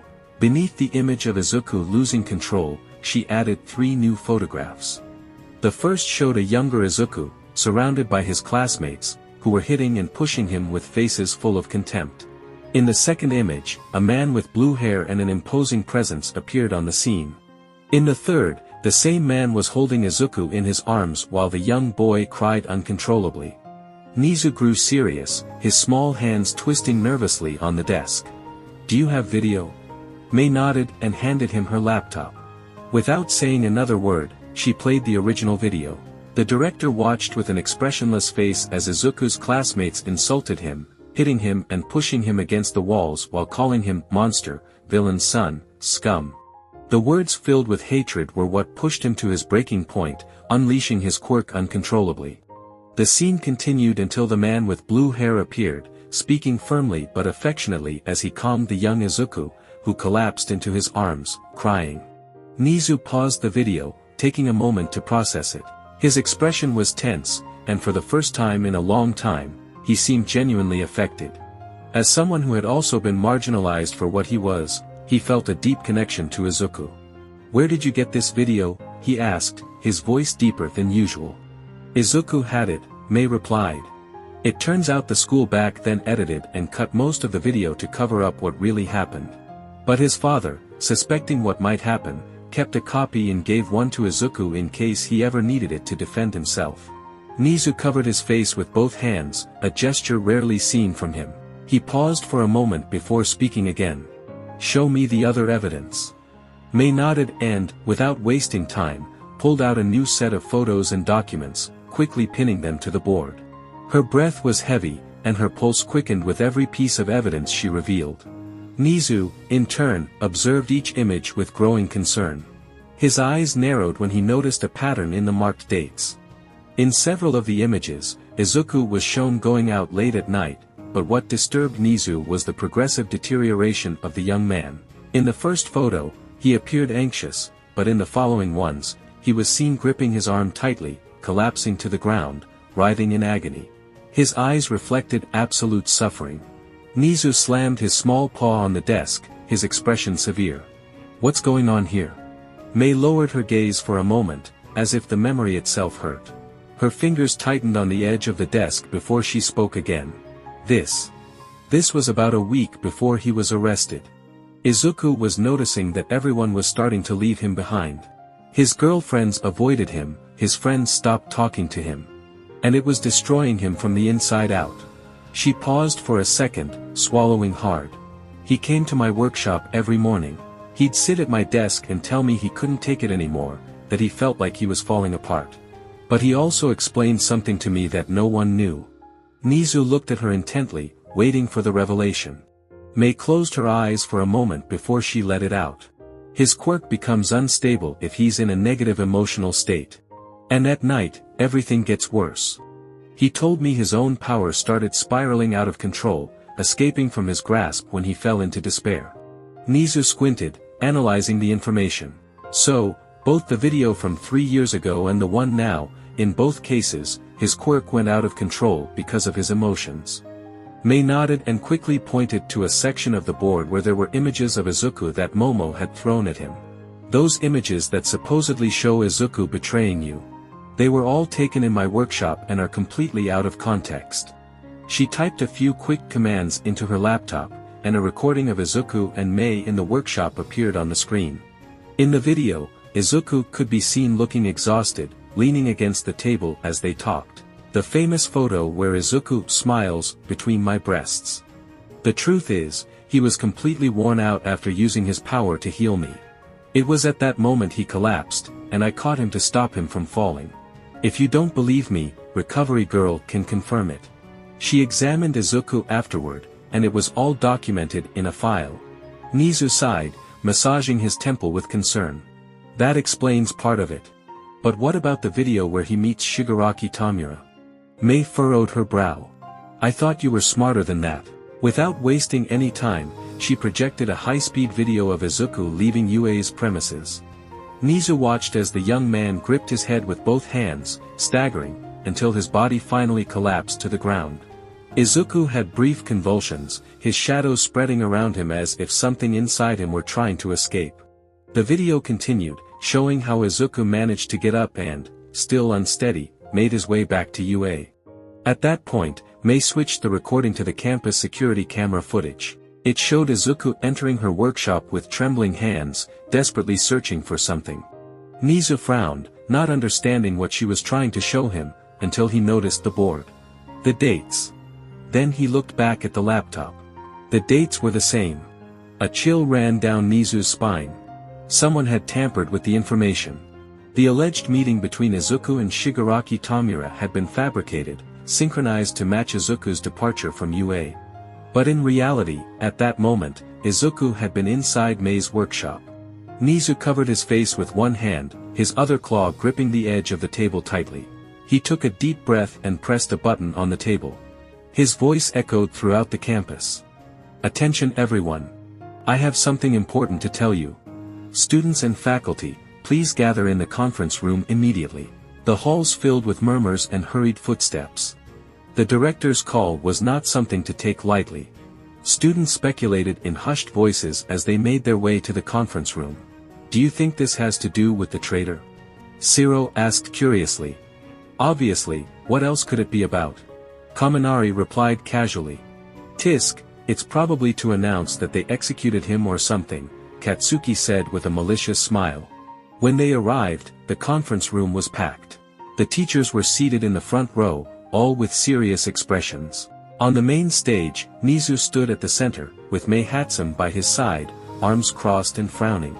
Her very presence sparked a wave of whispers among the students. "What's that crazy woman doing here?" Jairu whispered with disgust. "Obviously, she's here to defend her precious traitor," Ojiro scoffed. Mina and Momo laughed mockingly. "Looks like the traitor's girlfriend still hasn't gotten over her love for him," Mina said with malice. "She's probably here to cry and defend the indefensible. Poor thing, she probably thinks she can clear his name." Momo smiled smugly. Nizu took the microphone and sighed. With his free hand, he pressed a button, and a large screen descended behind him. The image of Izuku Midoriya appeared on the screen. "I'm sure you all know who he is." There was no need to wait. The boos were immediate. Shouts of "traitor" and "villain" echoed throughout the room. Mei clenched her fists tightly but remained silent.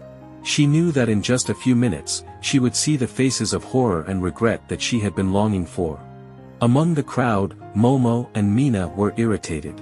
"Tisk, why are we still talking about that traitor?" Mina complained, crossing her arms.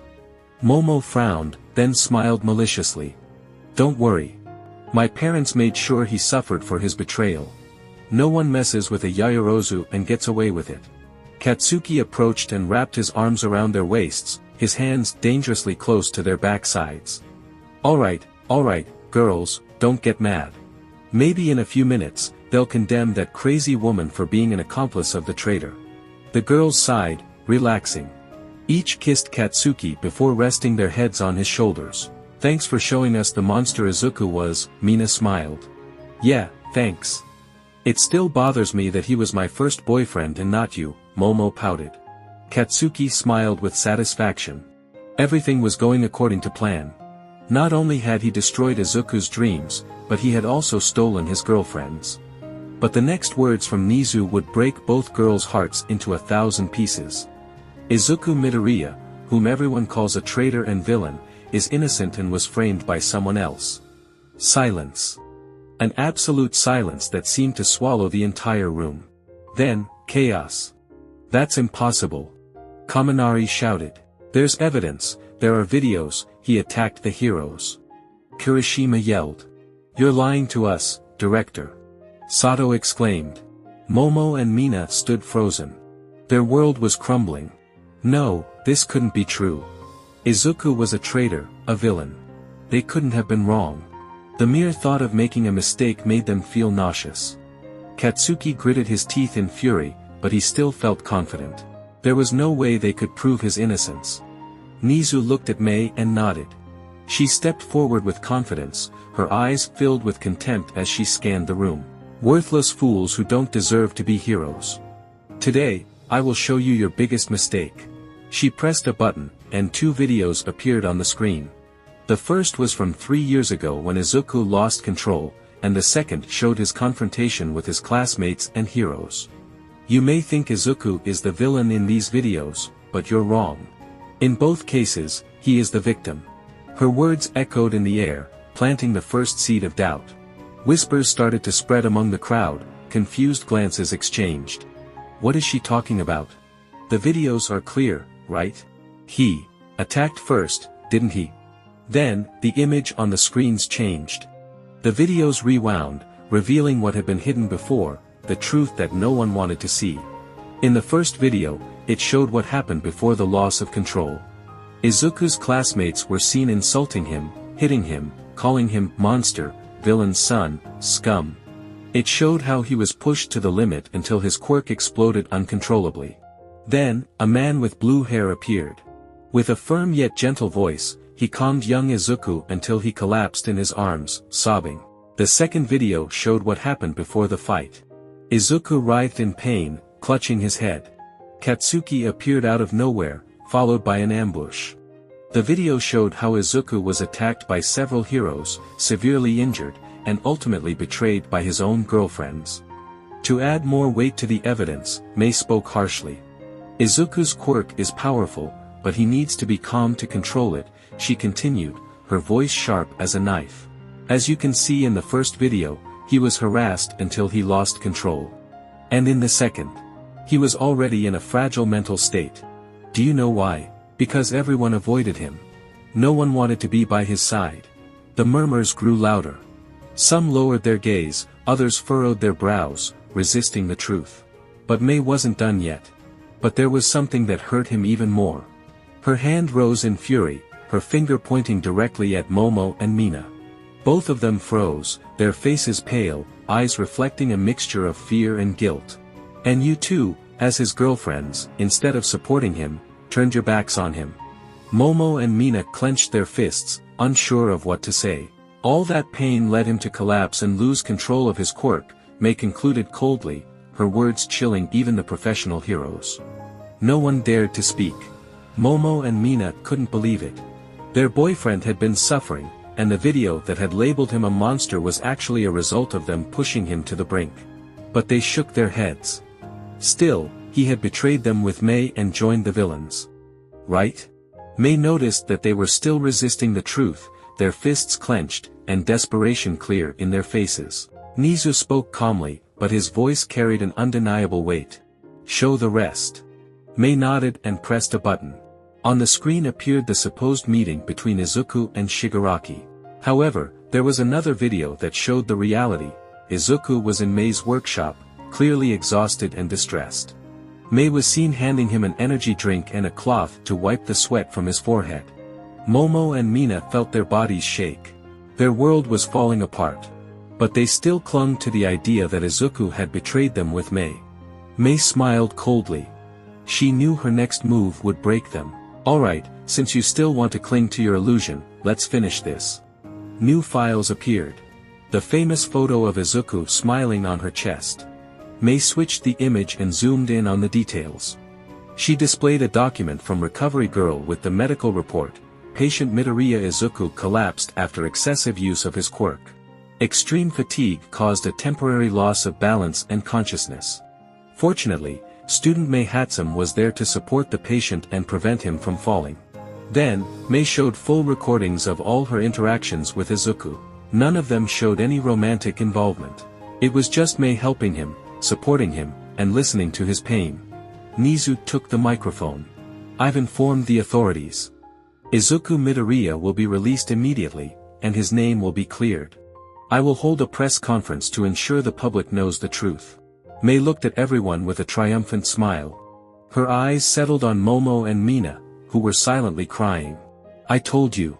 Izuku was innocent. Without saying another word, Mei turned and walked away. Nizu pulled out his phone and pressed a button. In that moment, several officers entered the room. The students murmured in confusion. What's going on? Why is the police here?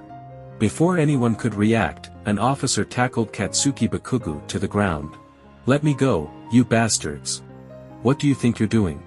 Katsuki roared, struggling to break free. Mina and Momo were so stunned by the truth that, for a moment, they almost considered defending him. Until they heard the words that shattered them completely.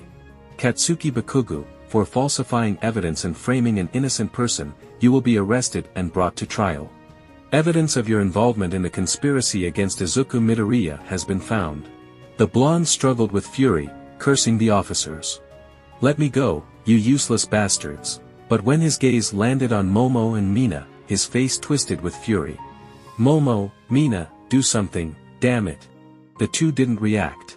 They were in shock. They had betrayed Izuku. And worst of all, they had slept with the guy who destroyed him. The disgust on their faces was undeniable. Disgust towards Katsuki. Disgust towards themselves. Mina felt her stomach churn. She was about to collapse. Momo grabbed her hand and pulled her away from the scene. Katsuki saw them walking away and roared. Get back here, you damn whores. You're mine now. They didn't stop. I used you, you idiots. And now you're just used things that Izuku will never want. Mina covered her ears. She didn't want to hear. You were stupid. I gave you everything, and now Izuku will see how you gave yourselves to me like bitches in heat. I recorded everything, and I'll show him. Mina ran out of the room and vomited in the hallway. Momo grabbed her and dragged her back to their room. They shut the door and collapsed to the floor. Mina was trembling uncontrollably. No, no, no, no. We did it. We betrayed Izuku. Momo covered her face with her hands, sobbing. I believed Katsuki. I gave him everything, and he just played with me. Mina hugged herself, trembling. She was clearly disturbed by the truth. Izuku loved us. He really loved us. And we destroyed him. Momo felt an unbearable pain in her chest. We can't go back. The words hung in the air, heavy as a sentence. Momo and Mina lay on the floor of the room, their faces soaked in tears. They had cried until they had no strength left, but the pain didn't lessen. It was as if each sob only dug deeper into their chest, drowning them in suffocating guilt. Momo's eyes suddenly shot open, as if a sudden thought had pierced her. With trembling fingers, she picked up her phone and dialed a number. What are you doing, Momo? Mina asked in a quiet voice, too exhausted to even lift her head. My parents, she whispered desperately.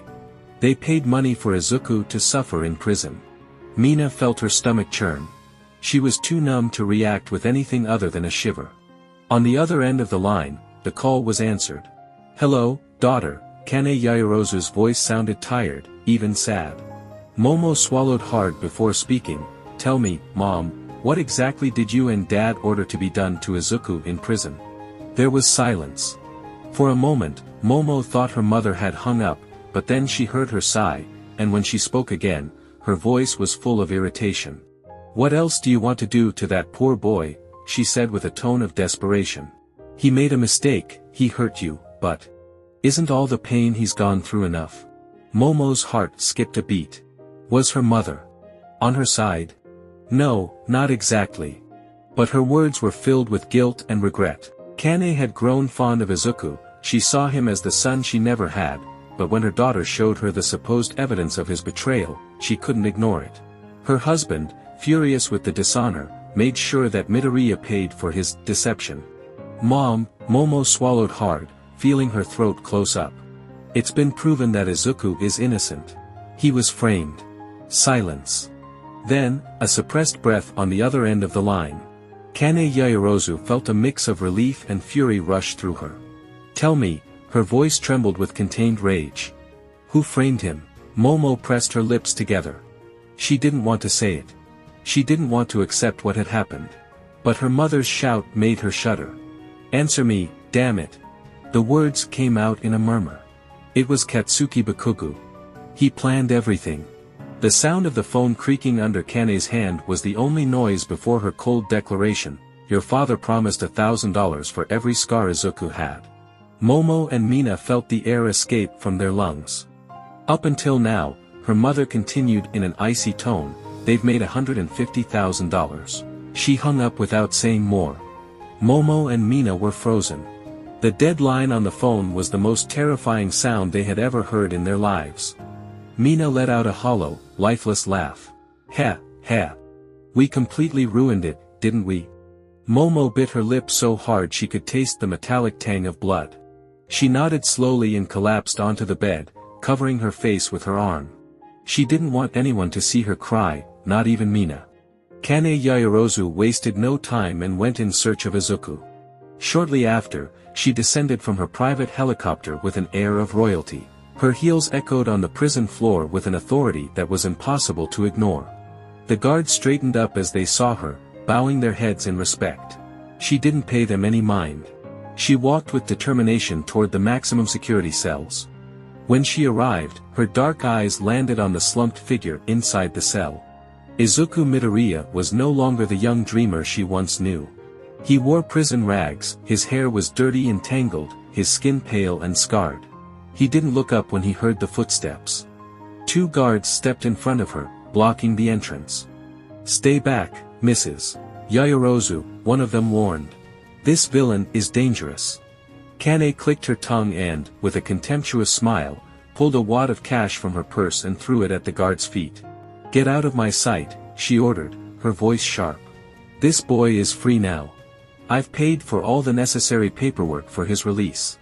The guards exchanged a glance. There was no argument. One of them took the money while the other unlocked the cell door. With a mechanical echo, the door creaked open. Kane stepped inside, her eyes fixed on the broken shadow that was Izuku Midoriya. "Izuku," her voice faltered slightly. But he didn't react. Kane Yaoyorozu, a woman of great stature and elegance, now knelt on the cold cell floor.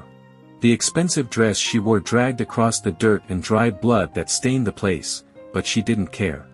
All she could see was Izuku, the boy she once knew, who smiled with hope but now was nothing more than a hollow shell of what he once was. His hair, once a vibrant green, was now black, dull, and lifeless. His emerald eyes, once shining with determination, were now dark pits filled with emptiness. His face was marked with scars, 2 lines on one side of his face, and another crossing his right eye. His pale, withered skin showed just how much he had suffered in this place. "Please, don't ignore me," she said with a sob, reaching out a trembling hand to stroke his cheek. His skin was cold to the touch. But Izuku didn't move, didn't look at her, and just continued staring at the ground, indifferent to her presence. Kane felt her heart break. "Please, forgive me. I always knew deep down you were innocent, but I was a coward. I cared for you like a son, and yet, I did nothing." Her voice was choked with her own guilt. But he still didn't react. He remained empty. She bit her lip, trying to hold back the pain that overwhelmed her. That's when she saw it. On the floor, among the dust and dirt, lay the broken fragments of something familiar, a medallion. Her medallion. The little piece of jewelry Izuku always carried with him, the one he had once shown her with such pride, saying it held the only photo he had with his father. Kane felt her soul collapse. With trembling hands, she began to pick up the pieces, ignoring the sharp edge of one that cut her finger. She carefully took the damaged photo, its edges torn and worn, but still recognizable, a young Izuku beside his father. She pressed the fragments to her chest and closed her eyes. "My quirk may not be as good as my daughter's, but I can do this." Her hands began to glow softly, and in an instant, the medallion was as good as new. Gently, she placed the photo inside and closed it. Then, for the first time in weeks, she heard Izuku's voice. "Heh, I miss you so much, old man." A single tear fell from his eye. Kane covered her mouth with her hand, feeling immense relief, and at the same time, a sharp pain in her chest. "Everything was better when you were with me." His voice cracked. "Why did you leave? Why did you leave me in this cruel world?" Kane felt his pain, so deep it was almost tangible. She pressed her lips together, holding back her own tears, and carefully placed the medallion in his hand. "My boy. Your father never left you. His teachings, his kindness, his brilliance. All the qualities you have are a reflection of him." For the first time in a long time, Izuku's gaze stopped looking empty. He slowly lifted his face towards her, as if wanting to hear more. Kane smiled softly and took his fragile hands in hers. "He lives within you, seeing the world through your eyes." Izuku felt her warmth, a heat that contrasted with the icy loneliness that had surrounded him for so long. His lips trembled, and with a hesitant gesture, he let himself fall into her arms. His fragile body shook, but for the first time in years, he allowed someone to hold him. Oka-san. Oka-san, why does everything have to be so hard? His voice broke, choked by all the pain he had endured. Kane felt her heart tighten under the weight of his lament. She hadn't expected him to call her that, maybe it was just the vulnerability of the moment, but it didn't matter. She hugged him tighter, a silent promise carved into her soul. Don't worry, my child. From today on, I swear everything will get better. Kane didn't waste any time. As soon as Izuku stepped out of prison and saw the sunlight again, she began severing all ties with the man she once called her husband. She separated their assets, properties, and any connection that linked them. She didn't want to share her life with someone capable of condemning a child, regardless of whether he was guilty or not. The divorce was quick and uncontested, she continued with resolve. My daughter tried to contact me, but at that moment, I didn't want to hear from her. Maybe in time. But not now. Eventually, she changed her last name to Midoriya. She wasn't going to leave Izuku alone. Even though they didn't share blood, he was now her family. Weeks later, in a private residence, Izuku was dressed in fine clothes, sitting next to Kane. In front of them, Director Nizu held a cup of tea, calmly discussing the possibility of reintegrating him into UA. I refuse, Kane said, crossing her arms, her voice firm and cutting. I won't let my son return to that place. Nizu sighed, waiting for her, when another voice interrupted the conversation. You're smart, but also really stupid. Mei Hatsum made her entrance, barely covered in a revealing bathrobe. Kane sighed with exhaustion. The only reason she tolerated the young inventor was because she made Izuku happy. Plus, thanks to her, his innocence had been proven. Izuku, uninterested in the conversation, slowly got up and walked toward Mei, resting his head on her chest and letting out a small, satisfied sigh. Good morning, sleepyhead. His voice was soft, low, clearly still marked by the torture in prison and the betrayal of UA. Mei smiled and hugged him enthusiastically, blushing slightly. You really like my little friends, huh? She said with a laugh, clearly enjoying the moment. Ahem, manners, miss, Kane scolded with a stern look, crossing her arms while watching the scene. Mei grinned mischievously and, without regret, replied, sorry, mother-in-law. Then, she took the opportunity to push Izuku's head further into her little friends. Kane couldn't help but snort at the young woman's cheeky attitude, but deep down, it made her smile. If her son was happy with her, then she would be too. Finally, her expression grew more serious as she turned to Nizu. After much debate, they reached an agreement. Izuku would return to UA but not as a student. He would become Nizu's new secretary, train with the teachers during his free time, and graduate in 2 years alongside his old classmates. Nizu finished his tea and gave a slight smile. I'll be waiting for you this Monday, young Midoriya. And so, Monday arrived. Izuku looked at his reflection in the limousine window as they neared UA.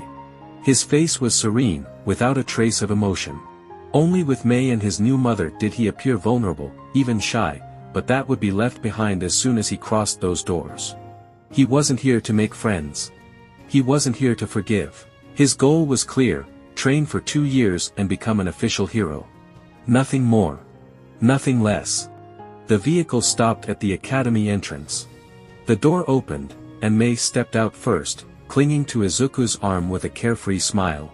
He, for his part, walked with his gaze fixed ahead, ignoring the stares of astonishment, guilt, and fear that hovered over him. A murmur spread across the campus. Students turned to look at him. Some, with eyes filled with regret, cautiously approached. Hey, bro. Kirishima was the first to speak. His tense smile revealed his nervousness. Alongside him, other former classmates also stepped forward, hesitating, looking for something to say, anything. Izuku didn't even look at them.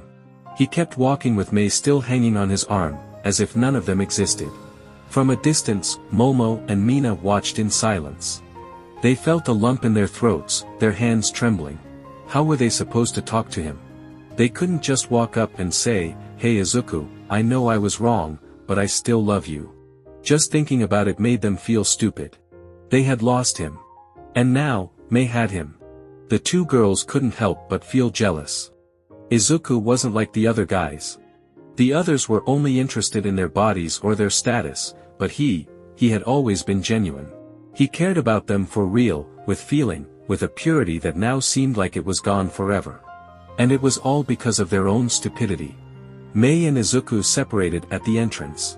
"Don't make the old geezers too mad, Zuzu," Mei smiled at him, giving him a quick kiss on the cheek.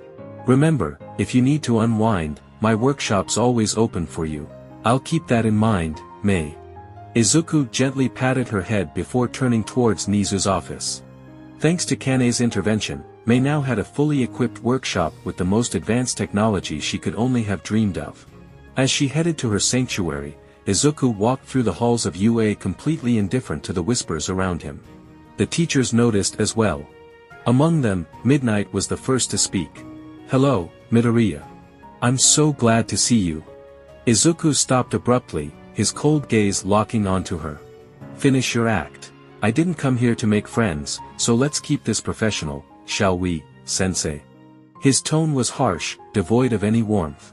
Midnight lowered her gaze, feeling a sharp pain in her chest. She nodded without saying another word. But All Might wasn't going to let it end like that. Maybe out of pride. Maybe out of guilt. "Young Midoriya, I know we failed you, but can't we start over? You're going to be a hero, you should forgive us. It was just a mistake." Izuku took a step forward. His presence was commanding. "Will your forgiveness make me forget what they did to me?" All Might frowned, about to respond, but Izuku didn't give him the chance. "Will your forgiveness heal the scars on my face?" Midnight clenched her fists, wanting to punch her colleague for being such an idiot.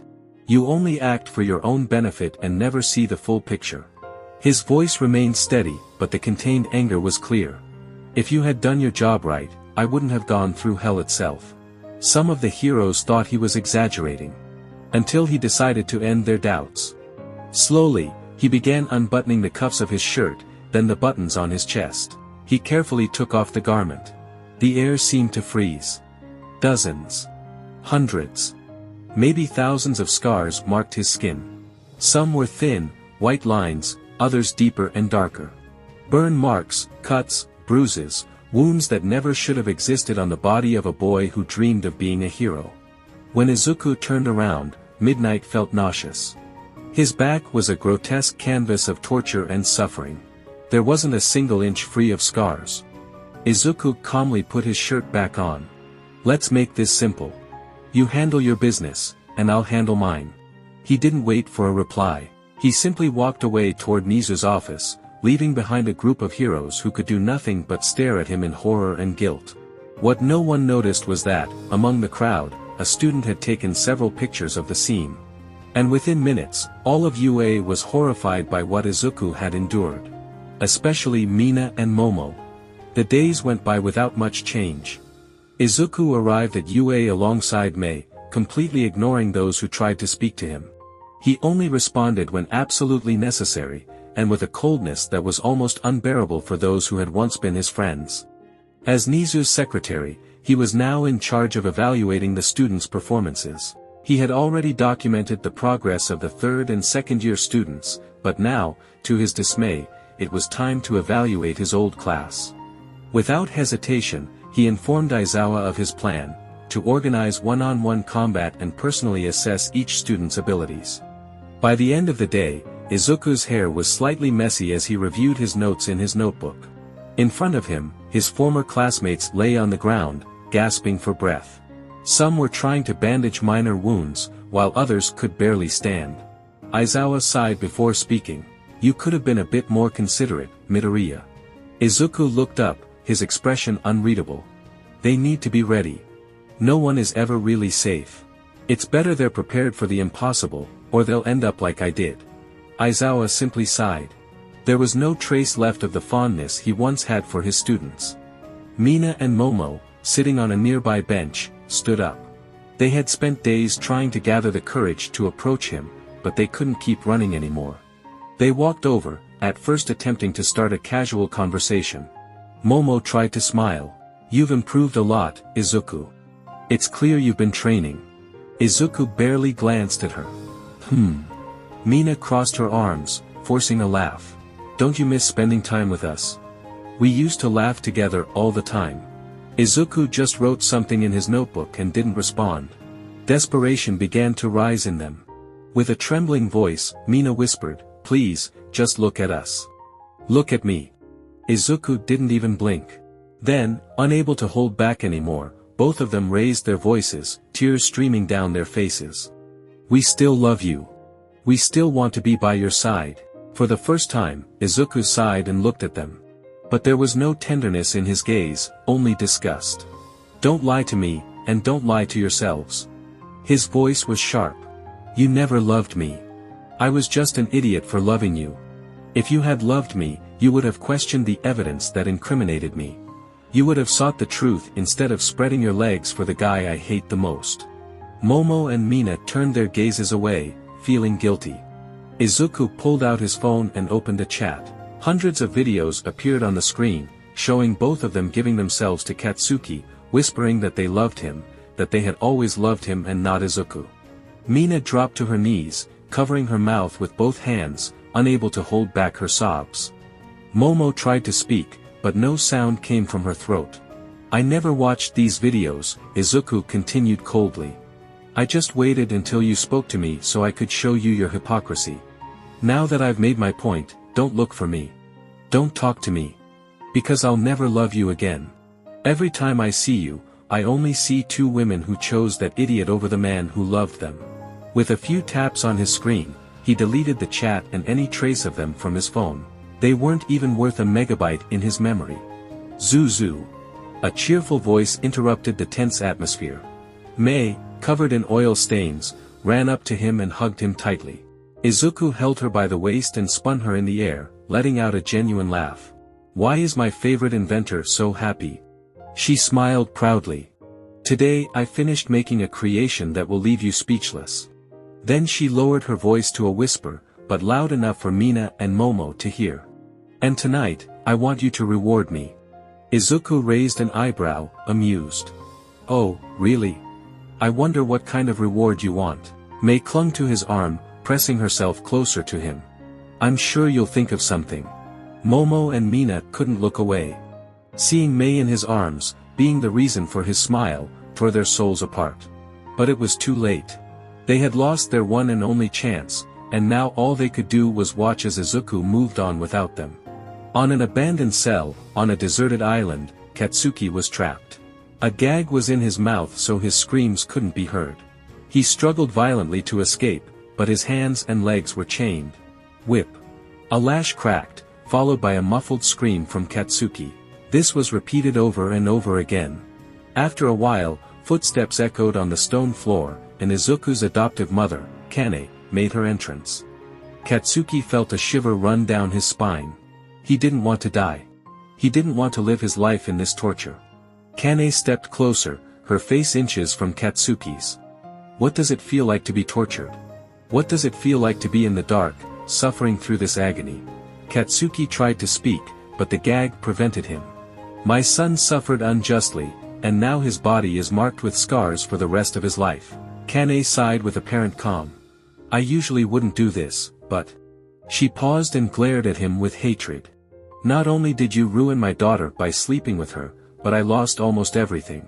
I lost my husband.